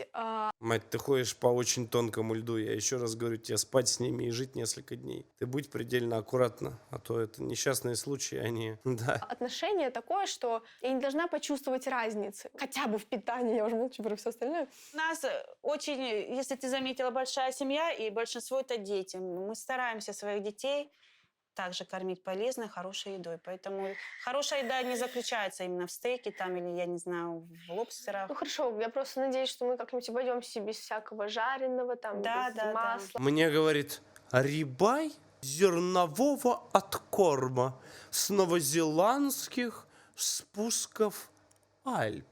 Причем здесь Альпы не знаю, но просто добавил. Нету. Вот этого Мы такое тоже всего. исключаем из нашего рациона. Человек должен понимать и учиться привыкать к тому, что не все так, как она хочет. И есть такие семьи, в которых ее список осуществить невозможно, и она должна подстраиваться и под режим, и под еду, и под хозяйство. Встроиться придется и в очередь в ванную. В многодетной семье Мамитовых спать ложатся в 10 часов вечера, а купать самых маленьких детей начинают в 9 часов. Я сейчас мелькнет этот стручок. Сейчас я знаю, сейчас начнется здесь. Проскочит. Пожилая ракета. Бан, блядь. 9 часов. Нет, я верю телеканалу Ю. Я верю телеканалу Ю. Так, здрасте. А что у вас тут заводные процедуры? Здрасте. Что заводные процедуры? Моются иногда люди. Знаешь ли, бывает такое вечерами. Мы купаем малышей. Это все круто, а мне как бы тоже помыться надо, да? На улице в бочке возьми, башку окуни, там нормально. Освежает очень. А у нас сначала малыши, потом постарше. То есть я Так что ты замыкающая. когда моюсь? Но сейчас малыши искупаются. Сейчас все. мы А вам не кажется, что ваше место возле Аркаши? младшие, а мы тебе вступим. Офигенно. Ты чуть-чуть подожди, пожалуйста. Чуть-чуть? Сейчас Это мы не сделаем, чуть-чуть. как у нас заведено. Мы же все привыкли в одно время. Ну ты к нам приехала, надо Ой, извини, подстраиваться. пожалуйста, Аллочка, давай мы сейчас малышей помоем по-быстрому, а ты уже как-нибудь подстройся, потерпи чуть-чуть, хорошо?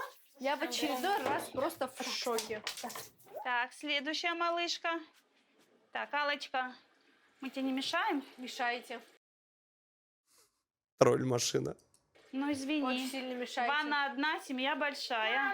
Проблема нашей гости, я думаю, в том, что она где-то эгоистична, где-то требовательна, где-то слова «нет» она не понимает. Вот если здесь... Где-то она просто в краину. Хочется взять и просто... Да, ну где-то она просто немного борщит и немного избалована. А так да. Если сейчас это нужно, и неважно, можем мы это или нет. Если бы, блядь, не камера, я бы сейчас взяла глаз ей через трубочку. Я думаю, что эту проблему нам придется проработать улыбками, добром. Да, но в целом девочка неплохая и очень хорошая. У нас все получится. И как-то дать ей понять, что так нельзя. Я думаю, что мои дети на своем примере смогут это показать, потому что у нас это естественно. Ну неужели? Мы тебя ждем. А вы спать собрались уже, что ли? Конечно, 10 часов. 10 часов вы спать Как собрались? бы уже Конечно. опоздали из-за тебя. Но это вы. Я не буду ложиться спать. Ну, может, как лошадь стоя, я же еще раз говорю. Свет тушится, выключается, все, до свидания.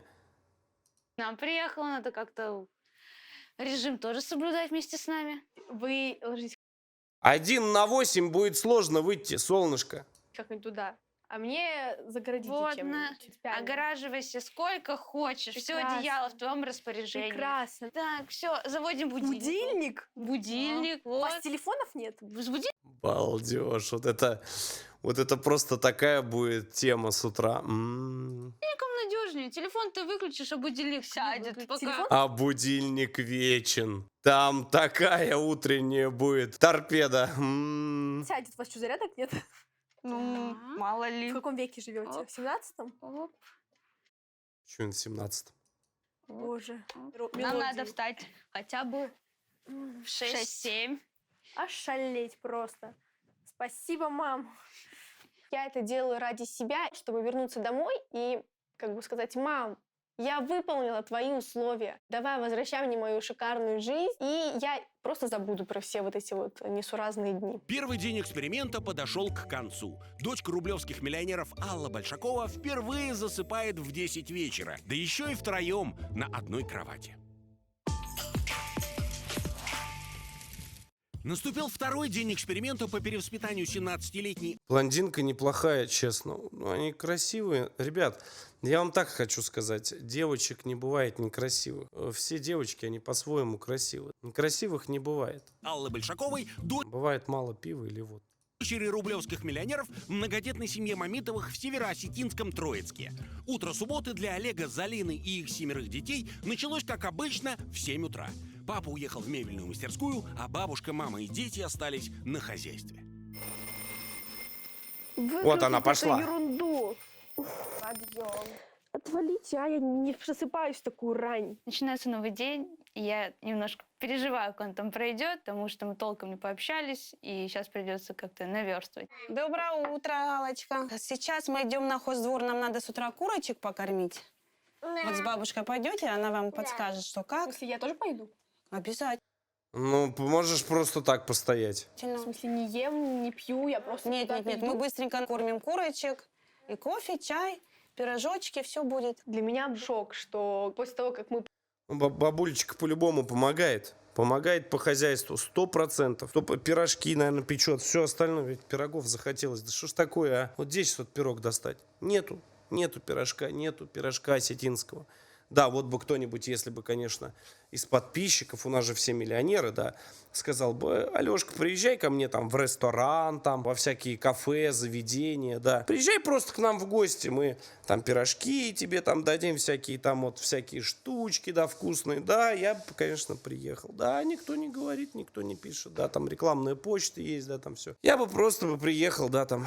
Ну, никто не пишет, ну ладно, да. проснулись по этому мерзкому Стыдно, нет?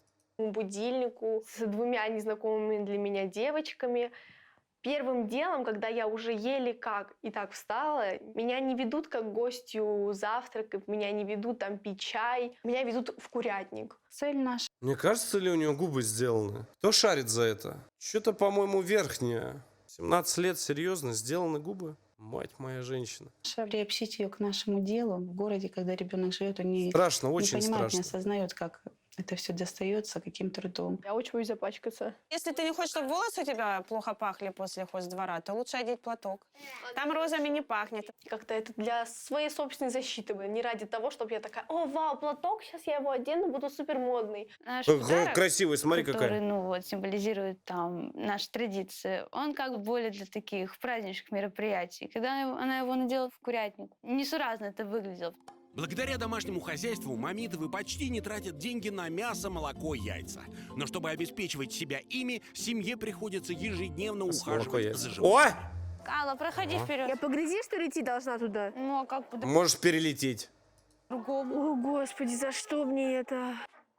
Алла, идешь со мной водной? Я не иду, я сказала, все делайте, что сами, что вам там надо. Только быстрее, я уже Ты так не веди себя при старших. Ты что, сумасшедшая совсем, что ли? Сейчас у бабули терпение закончится, она тебе даст. есть хочу. Для меня это мерзко, даже нахождение там. Даже если в 5 метрах стою, я никогда не видела ни курятников, ни свинарников. Дышать там невозможно. Хочется там одеть какой-нибудь противогаз, и хоть бы до меня не дотронулось что-нибудь грязное, я не испачкала там свои брендовые шмоточки. Естественно, для меня это шок, что они еще ходят туда ежедневно. Следить за хозяйством. Ну, не то, чтобы мы прям сильно... Во-во-во-во, у нас вот такие же были у прабабушки, да. Ну и тут, как его, старое какое-то название было. У нее как-то есть какое-то там древнее слово, я его сейчас, ну, его не вспомнить. У меня прабабушка постоянно говорила: не корыто. Корыто — это другое, это для поросят. А это, короче, я не вспомню. Да. Сильно хотели, просто, ну... Что-нибудь в комментариях напишите, я не помню, правда, у нее какое-то есть свое слово. Вокруг нас Просто оно не взрослых используется. людей, у которых тоже свои заботы. Поэтому мы хотим тоже как-то помочь. Бабушка, все? Да. Все, закончили. Все. Наконец-то. Накормили, напоили. Теперь корова. Не, ну вы нормальные, нет? Так. Давайте меня покормим, потом своей коровой будете заниматься. Ну что это за отношения вообще? Корова в стойле это еще хуже, чем куры в курятнике для меня. Ты сейчас договоришься. Корова в стойле – это всегда хорошо. А когда 2 коровы и теленок, это еще лучше. Да, Там и сарай всё сена в 2 раза больше. приготовлено. Вони тоже, соответственно, в 2 раза больше. Ничего подобного. Нормально. Саша напомнила Алле, что по правилам проекта «Чадо» делает все, что и подросток принимающей семьи. А значит, после курятника будет коровник. Мамитовы всегда по утрам доят коров, чтобы потом продавать молоко кондитерским и соседям, а также готовить домашний сыр. Так, впервые Балдеж. в жизни Алла оказалась в стойле с буренками. Надо коровку вкусное. погладить, чтобы она молоко отдала нам. Видишь? Вы вообще ненормальные. Вот вам заняться реально нечем. В Наше чем проблема в молоко магазин сходить и Сейчас ты сходь. Ну-ка, я сейчас начну. его купить? Да какой купить? Тут Ты свое что? под рукой просто. Зачем? 4 коровы бестолковые. На кой хер им покупать молоко? Ты чего, совсем что ли? Чумачичье. 4 коровы стоит, это только в кадр, которые попали. Идите, говорит, молока купите. Нахера они тогда коров держат? Экологический продукт. Откуда ты знаешь, что там тебе искусственное насыпали? Ну, хочешь попробовать? Чего? Давай попробуй. Будешь что рассказать дома, что ты корову доила? Давай, Алла. Не, я не буду вообще. Для меня подвиг уже в том, что я постояла с ними. Пусть будут благодарны хотя бы за то, что я подарила им свое присутствие. Что-то у меня начинает это немножко того самого. Вот видишь, сколько молока надоили? Ал, помоги мне. Мне тут воняет. Да, Аллочка. Я не хочу даже Возьми руки хотя бы. опускать. Здесь воняет очень. Ну, девочки Ну, будь несут. добра, неужели ты совсем не жалеешь родителей? Я что же? Вот так, давай. Ты одна не сможешь, это тяжело. Вот так, пойдемте. Ага. Сейчас разобьет. Как бы в этом моменте я ему уступила, тем более, когда я голодная. После утренней работы с курицами и коровами семья Мамитовых вместе с Аллой вернулись домой. Аллочка, чай, кофе, что ты с утра обычно любишь? Вот пирожки с картошкой, Так, лепешки у Алла. нас. Помидоры Борщ. соленые есть. Ну, а мы вчера о чем разговаривали? Вот! О чем? Я вам для чего? Вот! Я недавно, я вам, значит, рассказываю, прихожу, говорю, сейчас бы борща, а там такая баклаха стоит, я думаю, сейчас прям вот голову бы туда засунул, как, знаете, такое хрючево. Густой там половник стоит, там, как я со сметаной, да со с пяском, как дал. Вот это, да, вот это я понимаю. А то вот это, приходишь в эти ваши кофейти. Что это такое? Там что-то там помешал, поколтыхал. Что это? Борщ должен, ложка в нем должна стоять. Так, чтобы, да, с чесночком, там, с лучком, как вжагалил.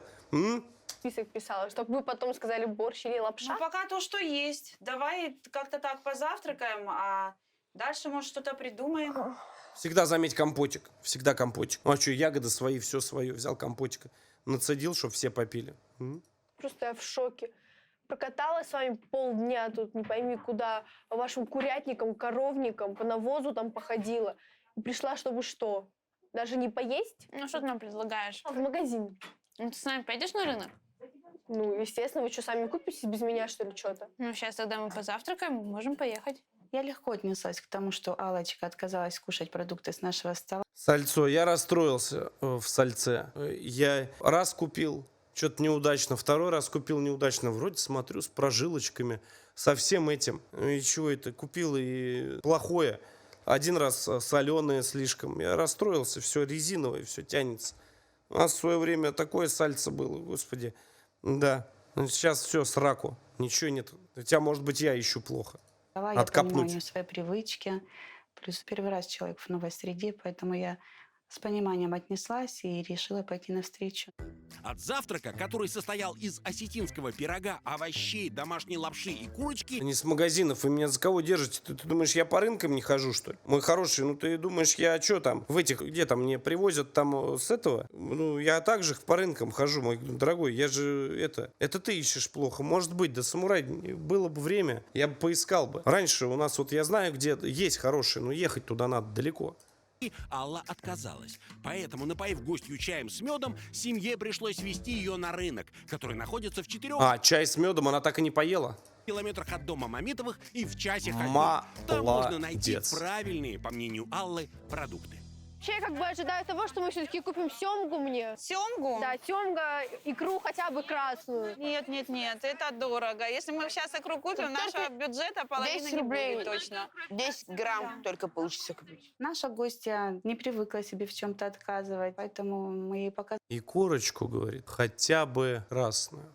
показали, что дети должны знать границы, должны слушать родителей, тем более мы на Кавказе, у нас это первое правило. в семье. О, Ал, у нас бюджет 1000 рублей. Давай 300. Если сейчас мы в него не уложимся, то будешь у тракториста. Ты чего, родная? Ты вспомни, где находишься. Что за неуважение? Бидла. попробуем в них уложиться, Ежик. потому что больше мы не можем, хорошо? Но мы ничего не купим. Ну, на я 1000 думаю, мы рублей. что-то для тебя Не здесь- купим, возьми сумку, отдай. Я не знаю, чего-нибудь продай. Смотри, сейчас у меня жопа гореть начнет. Прекрати, пожалуйста. все-таки купим. Овощи, Да, фрукты. 2 помидора, 2 огурца мы купим на 1000 рублей. Очень такой колхозный рынок. Там даже элементарно нет какой-то тропинки. Все вот в этих вот ямах, в них лужи. А люди там что-то друг друга перекрикивают. Мамитвы питаются только овощами со своего огорода. Для свежих огурцов и помидоров сейчас не сезон, и семья ест закатки. Но Алла ежедневно привыкла есть 2-3 порции свежих овощей. Огурчики в какую цену? Смотри, какие хорошие. Сколько? Тебе нравится? Давайте я проверю тоже. Ой, ну проверь своим аппаратом. Ее прибор на рынке производит шок у всех. Там, наверное, все хотели посмотреть, вот что это Зачем? Зачем, если там все растет? Куда ты тыкаешь? Пена, сейчас вон уже все, уже за тобой выехали. такое, потому что они видят такое впервые. Там всем было непривычно, потому что все уверены в своем качестве, все там сами Да, обидятся люди, конечно. выращивали. Огурчики берем? Да, огурцы вот эти возьмем. Понюхай, пахнет? Мы так определяем. Но я по-другому... Я так же. Подошел, понюхал, занюхнул, как говорится, да.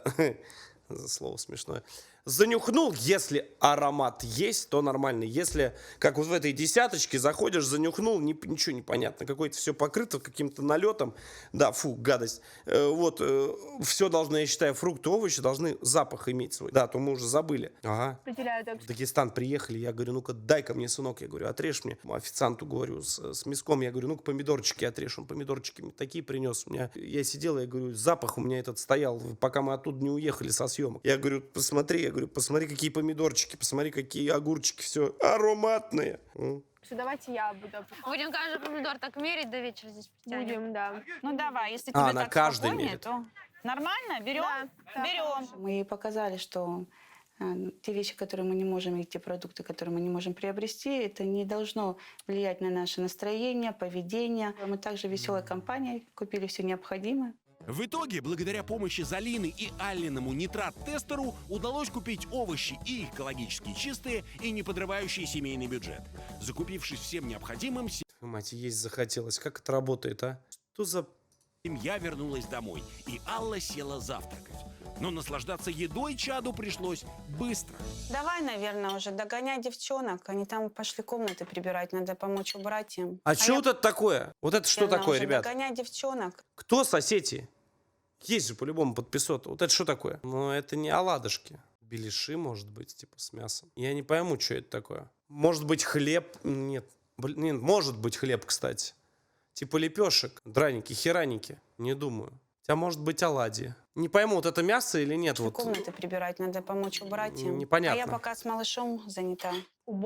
По-моему, без начинки. Мне, может, обычная лепешка, да. И я в корне несовместимые вещи для меня. Мне кажется, это лепешка вообще обычно. Чего?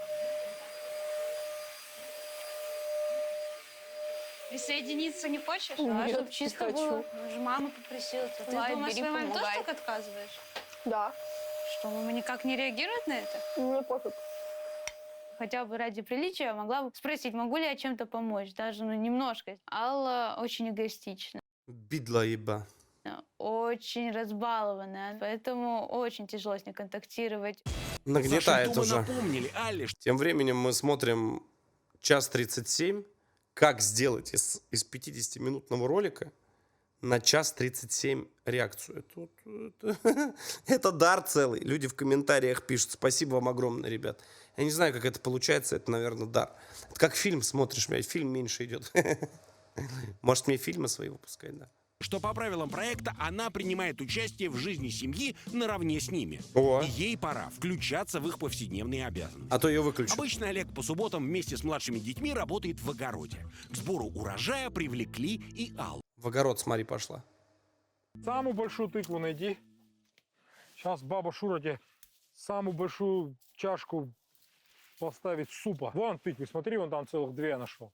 Ого! Вот прям так стебель, видишь? Здесь? Да. Придерживай. А тыкву надо поддерживать. Это тебя, а это мне. Маленькая Всё, неси тыква. ведерко, молодец. Какой ты поможешь? У нас у бабули, у меня такие тыквы были, кабачки, мама, не горюй. Причем они как-то так росли, мне казалось, за ними никто и не смотрит.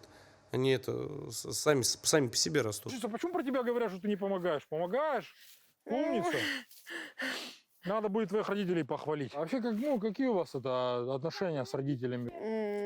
Вот в этом плане сложно. Не чувствую какой-то поддержки, не чувствую, что могу доверять в плане, там, сказать, что у меня там что-то не получается, что у меня там есть переживания. Ты вообще к нему обращалась с какими-то запросами? К папе? К папе.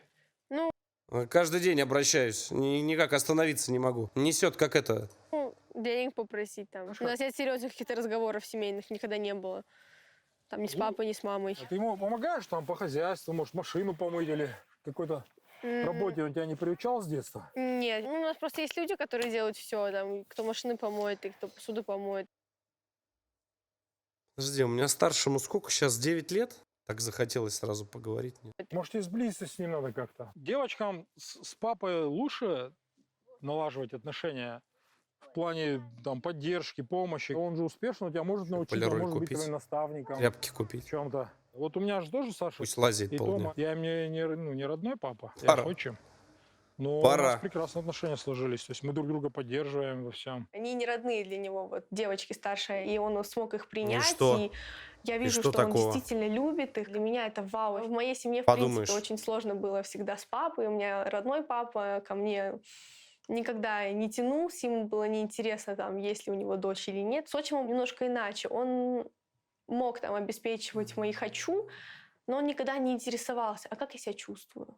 Оказалось, что для Залины это второй брак, а у Олега первый. Олег родился Может, потому что он работает как этот, он света белого не видит? Нет? Может, ты у него поинтересуешься, как там у него дела, там, как в целом у него все хорошо? Сашу и Тамару уже 15 лет. Смотри, Алла, как я считаю, вот обижаться на родителей не нужно. Смотри, О. они тебе дали жизнь. Это самое ценное, что у тебя есть. Этого уже достаточно для того, чтобы быть им всю жизнь благодарным. Но я ведь не могу тоже быть благодарна за то, что я, как бы, по сути, не просила, правильно? И с другой стороны, я могу понять вашу мысль и согласиться с этим. Ты должна уже быть благодарна тому, что ты, во-первых, родилась в успешной семье. То есть тебе не приходится там кормить там, животных, по утрам рано вставать. Ты уже живешь, ты уже обеспеченный человек. Но Мудро все нужно говорит. все равно самой стремиться к чему-то. То есть зарабатывать со мной, я так считаю. Вот я своих детей хочу научить этому именно. 17-летняя дочь миллионеров с Рублевки Алла Большакова впервые за 2 дня Базевич. присоединилась к труду, привычному для детей из семьи Мамитовых. Залина и бабушка занялись приготовлением еды, а у детей выдалось свободное Мне время. кажется, бабушка вообще, она никогда от плиты не отходит. Бабушка постоянно у плиты. Это, я не знаю, у нее там какая-то точка респауна. Она всегда там появляется. Она куда бы она ни уходила, через 2 секунды она там опять. Саше и Томе, узнав про то, что у них в доме Ты представляешь, поскольку готовить надо? 8 детей. Ты представляешь, какие... Это, я не знаю, какие кастрюли-то нужны? Хрен с ним кастрюли, как это все готовить? Она большая кастрюля-то, она тебе на комфорке не встанет? Это надо целую отдельную эту. Я только сейчас об этом задумался. Куда ты поставишь? Ну, да, найдешь ты огромный этот котелок. Куда ты его поставишь? На голову себе? Сидит, борщ свой ест. А мне? В доме проходят съемки реалити «Чада из ада», пришли школьные друзья. Знакомьтесь, это Алла. Ал, это у нас Соня, это Саша, это Настя. Мы Саша. Эх, Санечка. Сашенька. Пошли. Ну давай, Томочка, знаешь, да, 8 часов еще дома были. Смотри, видишь, что огромное дерево? Вот этот вот дуб, он ровесник нашего города, ему больше 250 лет. Ого. О, у нас тоже такие деревья есть. Тоже там по 200 плюс. Как город основали, вот так вот он и растет нетронутым. Это как местное достояние. Ну, вот такого у нас, мне кажется, нет в Москве. По крайней мере, я о таком... Да ты сумасшедшая совсем, что ли? Нет такого. Ты выйди из своих этих интернетов, сходи на улицу. Посмотри, ты там с ума сойдешь, там целая аллея есть такие. Я сам-то из Подмосковья, но если у нас даже есть в нашем Мухосранске, ну, там-то точно тоже Не есть. видела никогда. Алик, интересно увидеть новое, потому что такие маленькие города она, наверное, не ездила. Ну вот вы там заканчиваете школу. Вы не думали о том, чтобы, ну, покинуть этот город, переехать там, ну, если не в Москву, ну, в какой-нибудь хотя бы город побольше? Клин. Мне здесь больше нравится. Чем тебе больше Полюбил здесь? этот Вот город. чем? Маленький, Как всех можно это знаю. полюбить? Дороги там хорошие, Спокойно дороги, и блядь. тихо, да? Да, и красиво здесь. Природа.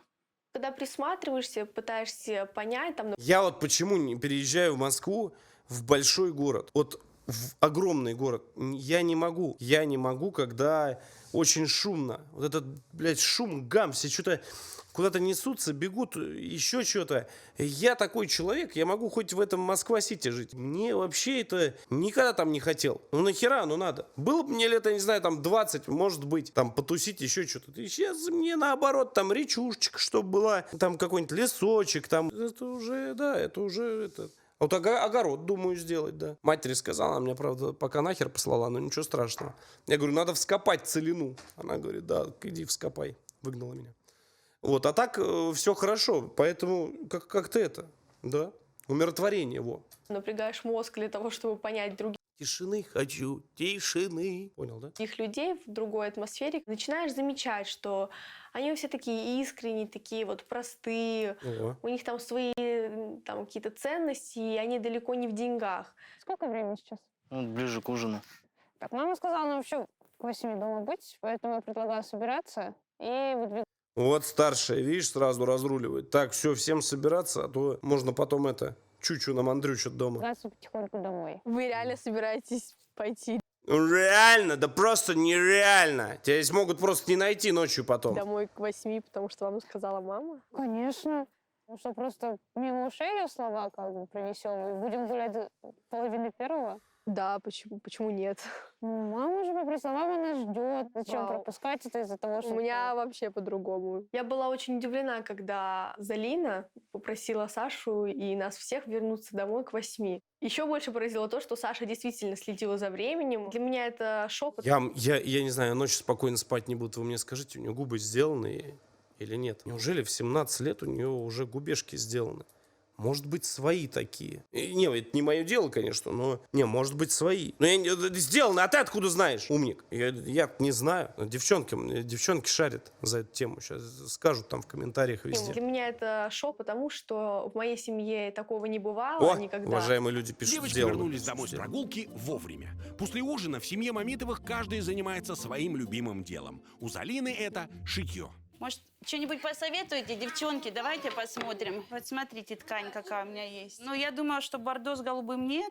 Аллочка, Я очень плохо помню. Прабабушка, по-моему, у меня тоже шила. Какие-то платки, что-то какие-то наволочки на подушке. Что-то какой-то они ткань какую-то откуда-то носили. Что-то покупали, как-то ее делили между собой. Что-то какое-то движение было, но я был совсем маленький. Я машинку точно помню. Точно такая красивая была машинка. Дорогая, сейчас она там стоит, там что-то каких-то денег. Я даже не знаю, где она. Надо ее найти, посмотреть. И интересно. Это вот это вот всё чик-чик-чик-чик-чик-чик. Бабуля у меня еще шила, вот кто. Надо спросить, надо все это узнать, очень интересно. Ты знаешь, хотя я думаю, наверное, в те времена шили все. Угу. что у меня есть еще? Девчонки, покажем. Я думаю, наша гостья такого-то? такого точно не Зингер, видела да. еще. В нашей семье давно есть национальный костюм. Мы периодически можем достать это платье, надеть, покружиться, Вот это я люблю. вспомнить наших предков, как наши бабушки одевались. Это очень Культура интересно. это всегда интересно. Такое не видела. Да, это пояс. Смотри. Астинский рисунок. Кань, посмотри, какая приятная. Бархат. Да, Сверху одевается вот такой халатик. Нравится? Мне Давай нравится, нарядимся. Ну, как-то так. Ничего себе, смотри, какая красивая. Прям здорово. Смотри, какая красивая, без шуток. Прям так Смотри. идет. Ты прям наша девочка, знаешь? Чего я тебе серьезно говорю, смотри. Тут осетинский. Убери эту черноту эту. Ты прям Худак наша этот свой. девочка, знаешь? Голубоглазая. Смотри, Сережа. Темненько. Тут осетинский наряд. очень красивый. Мне Красивый, он очень очень понравился красивый. тем, что он необычный. Он вот такой очень элегантный, очень женственный, там, Арик. закрытый, то есть в нем ничего нет вульгарного, и при этом я безумно красива в этом наряде. Хочешь научиться осетинскому танцу? Я попробую, но Давай. посмотрим, получится у меня или нет. Чуть ты, говорит, Алексей Михайлович за баян взялся. Да что ты, говорит, у меня это мысленно. Как дал часов в 12 после стрима, как меха раздвинул посреди дома. Сейчас, говорит, я вам устрою концерт по заявкам. Обязательно. Раз, кудрявый, клен зеленый, лист резной. На носочки спи. Че, попеть нельзя? Ты идиот. Попеть нельзя. Идиот. Идиот. Я впервые увидела у нее такую улыбку. Алла стала к нам помягче немножко. Она как-то начала ощущать себя в своей тарелке. Алла! Ау! Не хочешь переселиться на диван? Выделим тебе отдельные апартаменты. А там же паук. Я бы уже смахнула. Да ты чё? Ради тебя я пошла. Да ты Она такая, чё, да. серьезно? Может даже Серьезно, он теперь под кроватью живет. проверить, что тут нет. У меня постепенно начало появляться доверие, в принципе, ко всей семье. Ну, просто если логически рассуждать, то понятно, что если эта девочка Павук. воспитана в этой семье, ее так воспитали, значит, и у родителей те же ценности, и этим людям можно доверять. Да, он теперь подкроватный паук. По правилам проекта, в конце второго дня родители обеих семей знакомятся друг с другом. Алла и дети Мамитовых улеглись Пошел спать. процесс. И у родителей А там хромакей, говорит, выставляй быстрее, говорит, это крестный сейчас скажет, выставляй хромакей. Блядь, спалимся, что мы, говорит, на Бали улетели. Выставляй хромак, скажи, что мы дома. И шум моря такой. Чуть такой, говорит, да, говорит, у нас немножко кран капает. появилась возможность поговорить тет-а-тет. Что-то у меня такое волнение, как в первый день, когда мы Нагнетает. ждали знакомство с папой, с мамой. Интересно, да, какие они там? Здравствуйте. Здравствуйте. Здравствуйте, здравствуйте. Здравствуйте. Мама добрая, папа системный. И очень красивая мама. Пу-пу-пу. Так, говорит, мы и запишем в личном деле. Спасибо, взаимно. Вы тоже очень красивые. Меня зовут Олеся, я крестная Аллы. А я мама. Алла. Меня зовут Залина. А я Олег. Вы не думали, куда ваше чадо уехало? Я, говорит, в KFC просто работаю. Дверь откройте, хотя не надо, мы через окна заходим. Какие Нам предложения очень ваш интересно, ребенок? конечно. Ваш ребенок в Осетии Шутники, блядь. у нас, в селе города Моздока. Да вы что? Как у вас там? У нас частный дом, большое хозяйство, огромная семья, 7 деток у нас. 7 детей, Обалдеть, это обалдеть. Вам хоть помогает наша Аля? Первый день, конечно, Нормальная напряженный. картинка. Ваша девочка очень манерная. То она не ест, это не ест. Скажите, что за прибор она с собой возит? Это она нитрат-тестер возит с собой, измеряет еду на нитраты, чтобы, не дай бог, не съесть что-то вредное. Вот такая у нее фишка, она это узнала от Фишечка. Это, говорит, моя фишечка. Что-что? Фишечка. нутрициолога. Продукты она там не выбрасывает, которые не прошли тест на нитраты. Понимаете, здесь в селе у нас все со своего огорода. Своя животинка, курочки, все свежее на столе. Но она у нас, конечно, девочка избалованная, залюбленная, чересчур. Мы поняли, что она любит личное пространство. Кровать она требовала отдельную комнату. К сожалению, мы это не могли предоставить, поэтому она спала со старшими девочками. В одной комнате с девочками живет. Ничего В одной себе. И в одной постели. комнате, и в одной кровати. В одной постели? Ранний подъем. Вот, с языка Да, сняли. да, Во сколько да. же она просыпается? Она у нас встает не раньше часа Как шелковая. дня. В 7 утра. Вообще у вас очень осознанный, добрый ребенок, поэтому я думаю, что любовью, лаской и... Вниманием, заботой ее можно Да. раскрыть. И вообще то, что вы на время расстались, может быть, она осознает, как ей вас не хватает родного дома, мамы. Ну, как минимум, экономия, да, кстати, неплохая. Но я надеюсь, что, конечно, все на пользу пойдет. Мне кажется, расстояние тоже с родными людьми ей позволит переосмыслить Мгм. что-то. И мы надеемся, что она Не совсем изменится, но с новыми взглядами вернется. Спасибо. Будем стараться. И все для этого сделаем. Спасибо. Мне кажется, что мы здорово. можем быть спокойны. Как здорово, что все мы здесь сегодня. Нам тоже очень приятно, что вы нам Обрадуюсь. доверили свою девочку. Нам очень приятно. До свидания. Спасибо. До свидания. До свидания. Ну как тебе, Я бы кто-нибудь день мама приютил. и тетя Мама крестная? очень интересная. Видно, что она Крестная. озадачена характером девочки Очень своей, но интересно. надеется на нас. Надо показать ей хороший пример. Да. Я в Семья классная, восторге. да? Я в восторге. Они крутые. Здорово, что она сейчас там и видит другие реалии, другую жизнь. И уже есть результат. Наступил третий день эксперимента по перевоспитанию 17-летней дочери миллионеров с Рублевки Аллы Большаковой в многодетной семье Мамитовых в селе Троицкое Моздокского района в Северной Осетии Алании. Сегодня воскресенье, но у владельцев домашнего хозяйства выходных нет.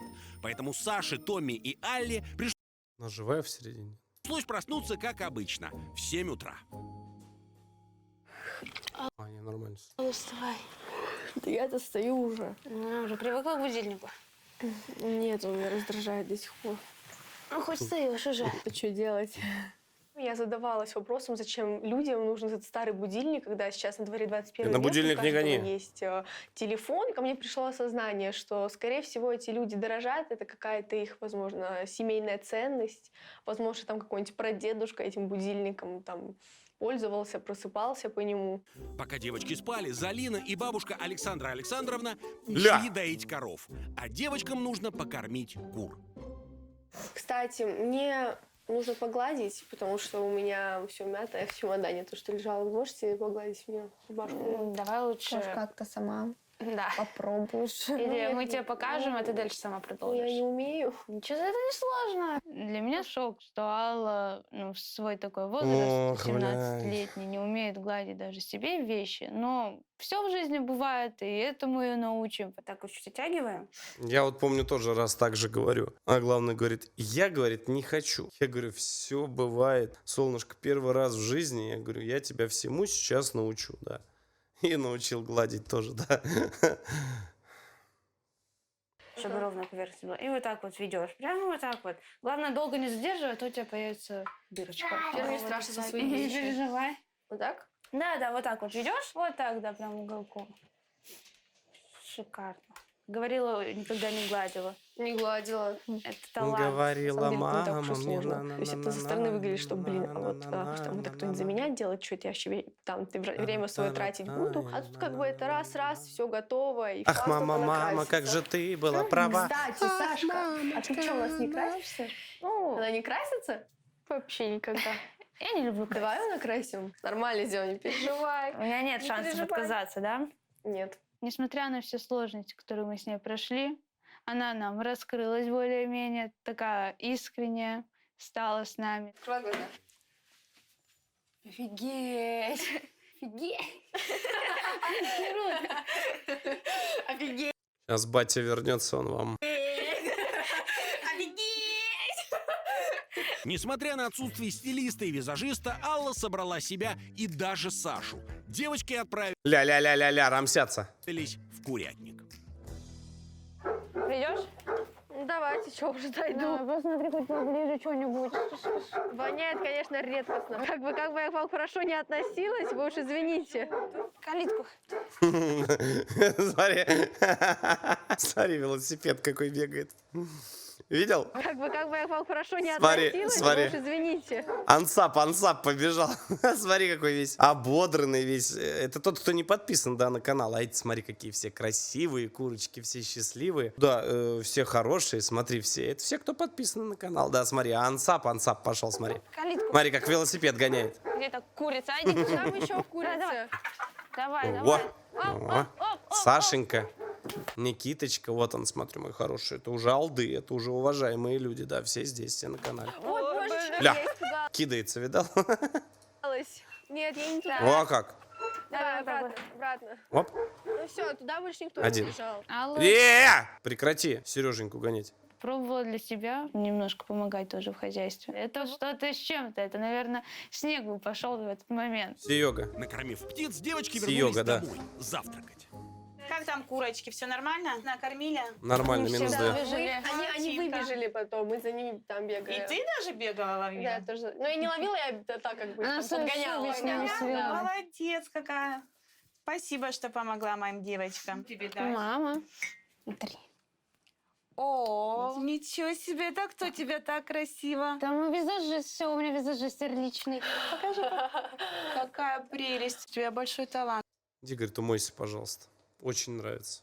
Пойди в этом направлении. Вы с мамой хороший тандем сделаете, мамы. Она будет к образом подбирать наряды. Да, здорово Подумай получится. об этом, очень Можно здорово. как-то придумать, как-то раскрутить Да, потом это да, в будущем. Ну что, девчонки, давайте Могу помочь. завтракать теперь. Поработали, красоту навели. Аллочка, угощайся. Вот что у нас на столе. Овощи ты любишь. Йогурт попробуй. А где Будешь твой, наверное, нитраты сегодня съел? свои измерять? Так мы же все уже измерили там Йогурт. вчера, когда это... Чем мне опять? Сегодня уже доверяешь? Да, так. Ну, нам очень приятно, что стала доверять. Она как бы сняла свою маску этой вредины, улыбаться Маска. стала Т-3000. больше, жизнерадостнее она, в общем, стала с нами. У Мамитовых есть традиция. Раз в неделю по выходным выбираться вместе на природу и жарить шашлык. За 2 часа до пикника Олег маринует мясо. Ты как к шашлыку относишься вообще? Ты ешь шашлык? Если честно, я не очень люблю Не любишь? шашлык. А папа не готовил твой шашлык? Нет? Да, готовил. Сделает Но так, у меня и что мама это умеет делать с хорошо. ума сойдешь. Знаешь, ты старайся помогать родителям, хотя они у тебя если тоже не готовят. Ты что-нибудь сама приготовь им. Вы имеете в виду как-то проявить заботу, да, в этом Да, плане? да, именно заботу. Придет мама уставшая или папа, и ты ему раз там салат поставишь. Это же женская такая забота хорошая. Вот я когда маленький был, я помню, мне было 12 лет, я ждал маму с работы. Мгм. К ее приходу я научился жарить жаркое. Меня никто не учил, я просто смотрел, как бабушка жарит. И тоже научился. И мама была так счастлива, что я пожарил. Я вообще, если честно, не помню, откуда я научился. Наверное, тоже на матушку смотрел. Бабуля у меня тоже готовила, я тоже, мне всегда было интересно. Да как-то потом все и какие-то книжки какие-то, была большая книга кулинарная, а потом эти интернеты все эти ваши появились. Я считаю, мужчина тоже должен уметь готовить. Что это нет? Что это, будешь сидеть этот, ну, хотя бы элементарно ты должен уметь. Гречечку, там, макарошечки, там, я не знаю, там, ну, по-человечески поесть. Супчик там какой-нибудь. Так меня хвалила. А для меня самое главное было это какую-то благодарность от мамы услышать. Вот, мне кажется, моя мама вообще гениальный меня этим человек, гениальный во воспитывала всем. благодарностью своей. Она мне за любое маленькое дело могла Согласен. так похвалить, что мне хотелось прям все дела переделать, даже за нее. У нас отношения далеки от тех, которые вот у Олега с там неродными детьми. Мне очень приятно, и как-то вот это очень теплые чувства к этому человеку. И вот внутри я ощущала такую грусть, что вот я чувствовала себя как-то, знаете, недостойной вот, отцовской любви. Вот как будто бы я хуже чем-то, чем другие. И мне было как-то даже обидно, что это не мой папа. Олег, он для меня герой. Я всегда прям мечтала о том, чтобы у меня папа был, о том, чтобы у нас были теплые взаимоотношения.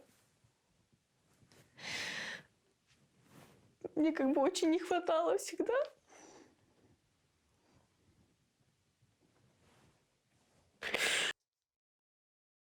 Приеду, буду в 2 раза меньше денег брать. До слез. Извините, тяжело. Да все нормально.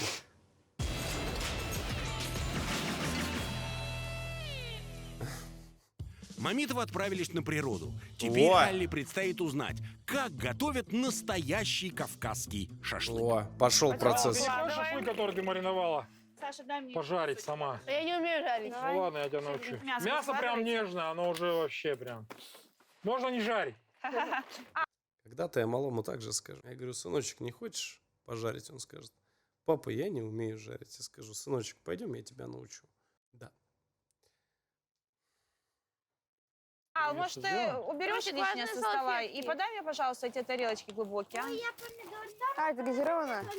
Нет, ну а как надо помогать детям? Ребенок должен уметь готовить. Это же в тарелке. Это же Спасибо, дорогая, тут вилочки наши. Ты берешь правую руку шампур, в левую руку мясо и вот так вот одеваешь его в длину. Так, вот так. И... Да. О, вот так, да. И туда вот туда продень, чтобы ты себя не проткнул. Вот, молодец. О, Твой личный шампур. Вот сюда ставь, Аллочка. Вообще, в принципе, у нас часто дома мы устраивали какие-то пикники семейные, там приезжали родственники, мы что-то готовили вместе, и это, ну, вот эта вся ситуация нам не напомнила, на самом деле, вот детство. Аллочка, мы сейчас тебе прям твой держи на персональный шампур поставим. Во. Саша, ты дай мне, пожалуйста, лесные ягоды. Секретные умения какие-то у вас. Маринад сварить. Блядь, надо мясо пожарить. Вот телеканал Ю херни не посоветует. Надо съездить, мяска купить. Да, надо пожарить. Надо пожарить. Все, так и сделаем. Да, могу. А еще Мамитовы сами готовят Пока сыр. погода есть. Залина и Олег стремятся своим хозяйством полностью обеспечивать семью всеми молочными продуктами, а излишки иногда продают. Бабуля у меня всегда делала. Всегда у нас сметана была, своя, кефир был. И ряженка, но я ряженку не особо, я ее как-то, не нравилась она мне вот эта вот. Какая-то, да. Кефирчик вообще всегда шел, как дети в школу, да, прекрасно. На местном рынке. Так, берем 12 литров молока, девочки. Во, Подавай, во. через маслечко обязательно процеживаем. Заливаем. Так, волосы Аккуратненько. аккуратней. Давай, держи. Лей. Держу. Получается О, один в всего один, лишь я вот так 12 же литров, помогал. это ведро молока. Это получается вот такой привычный кружочек сыра. Да вы что? Да. Так что бывает так, что 2-3 коровки нужно подоить, чтобы сделать один кружок сыра. Вечером вся семья Мамитовых 2-3 собралась коровки на подоить. ужин. К посиделкам А коровка ест, знаешь сколько? Потом спрашиваешь, что такой сыр дорогой. Да. присоединилась и сестра Залины Галя. У нас уже такое Приняли чувство, бы. что ты наш член семьи. И вот прям мы как подумаем, что Малой завтра шарит придется за с тобой пироги. прощаться. У меня мурашки по коже, мне прям очень Да, жаль. я тоже к вам так привыкла. Вообще, очень грустно, что... Можешь приезжать к нам на каникулы, погостить. Да, вы к нам приезжайте. Вы Мы будем очень рады. Приедут, с ума сойдут. Хотим продолжить общаться. Нам очень Да, приятно, что ты- обязательно. Аллочка услышала нас. Она очень душевная девочка. И все, что мы ей говорили, я думаю, у нее осело это, есть сознание. Прощальный вечер, в принципе, это такая приятная грусть. Они тоже испытывают те же эмоции. Нас меняет наше же окружение. Конечно, она общается в окружении вот этих вот всех, вот этих и вот этого всего остального. Вот, а она приехала в хорошее окружение, добрые люди, отзывчивые, работящие, все, она такой же стала. И это очень хорошо. Поэтому в первую очередь всегда говорят, начинай с своего, скажи мне, кто твой друг, и я скажу, да, кто ты. Поэтому начинайте всегда с вашего окружения. Это очень хорошая вещь. Да. Эмоции, те же чувства. Они приняли меня как родную. Наступил финальный день эксперимента по перевоспитанию 17-летней дочери рублевских миллионеров Аллы Большаковой в многодетной семье Мамитовых в селе Троицкое Моздокского района в Северной Осетии Алании. С утра перед отъездом в аэропорт семья... Вот эти вафельки очень вкусные вафельки вот эти. Бля, есть захотелось. Я сейчас себе навалю. Я сейчас столько себе хрючего сделаю. И Алла последний раз Там есть позавтракали вместе. Ради этого средним детям Мамитовых даже разрешили опоздать в школу. Ого. Ребята, давайте Аллочке пожелаем что-нибудь. Хорошей дороги. А я пожелаю, наверное, как мама, чтобы ее ребенок был просто счастливый.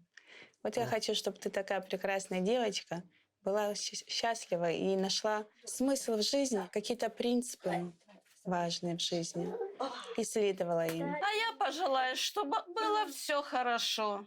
Здоровые были. Все. Семье радостно было. Вот стандартно. Я говорю, вот у всех бабушек, у них заложена какая-то программа. У них где-то какой-то, мне кажется, вот их, как знаешь, как чипируют. Они, я не знаю, как это работает, но это всегда вот так. Мне кажется, даже они говорят одно и то же. Ну Мы что очень ты рады за начинаешь-то? Аллочку, что она возвращается в свою семью, но тем не менее очень грустно расставаться. Это подарок тебе от Сашеньки. Это ты сама нарисовала? Масса. Потом рамка. Это платочек. Смотри, она как рисует. Я тебе говорю, это озеро, очень на красиво. котором мы сидели. Мне бы вот такую тут подарили, вот вы мне все, что дарили, у меня все портреты стоят, я в новую студию все перенесу. У меня большая там эта студия будет, я видосик сниму вам, и портреты я все коплю. За 7 лет, ты знаешь, сколько накопилось? Как в поле чудес. Всякие вот такие рисунки. Вы, главное, подписывайте их только. Год пишите, и кто рисовал хотя бы ник или еще что-нибудь. Ну, хоть что-то. Та-дам! Что это, ты расскажи? Это подушка? Посмотри, это кавказский рисунок наш, орнамент с платья, помнишь? Да. Провожаем!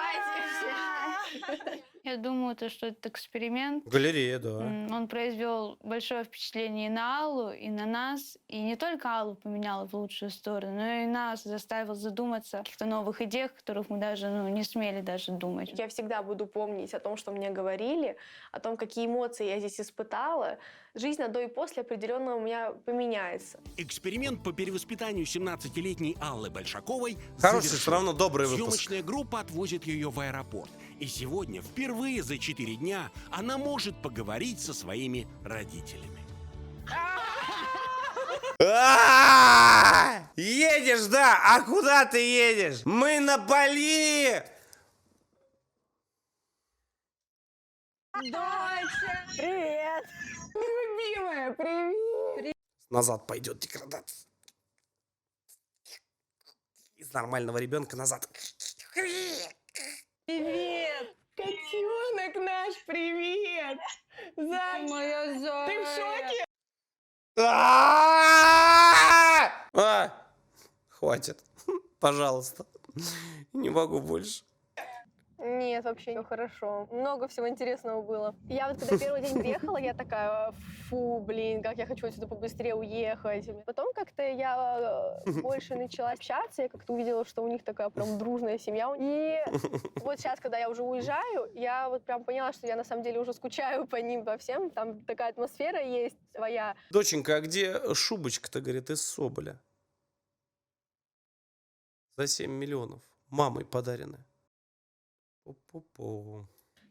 И я вообще, вот сейчас я Курочки сами себя не покормят. вообще не жалею о том, что я приехала. Наша доча. Я не узнаю ребенка! Я не узнаю ребенка!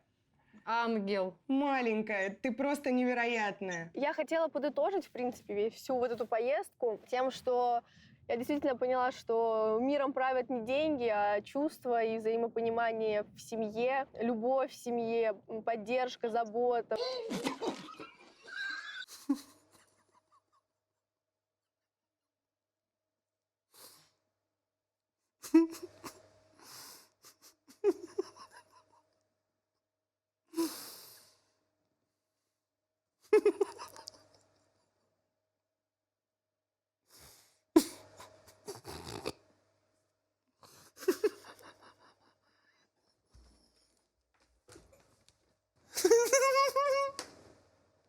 Хватит.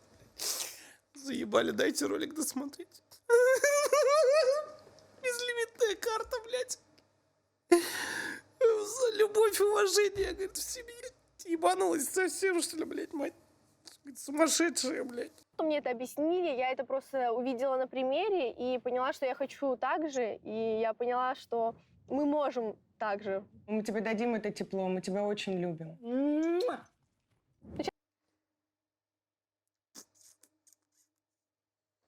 Сейчас я уже приеду и будем целоваться, обниматься. Unlimited. Давай, мы тебя Обниматься, ждем. мы тебя так ждем. Ох, что я могу сказать? Конечно, обниматься, целоваться я люблю, но, как говорится, шуба из соболя сама себя не купит. Так что ставьте лайки, подписывайтесь на канал. Буду ждать, да, могу там приехать, там мерки разные снимем. Да, маленькую жилеточку хотя бы, небольшую, знаешь, такую вот, небольшую совсем, да. Буду очень признателен, да, мало ли там. Я еще и красивый, и петь умею, да.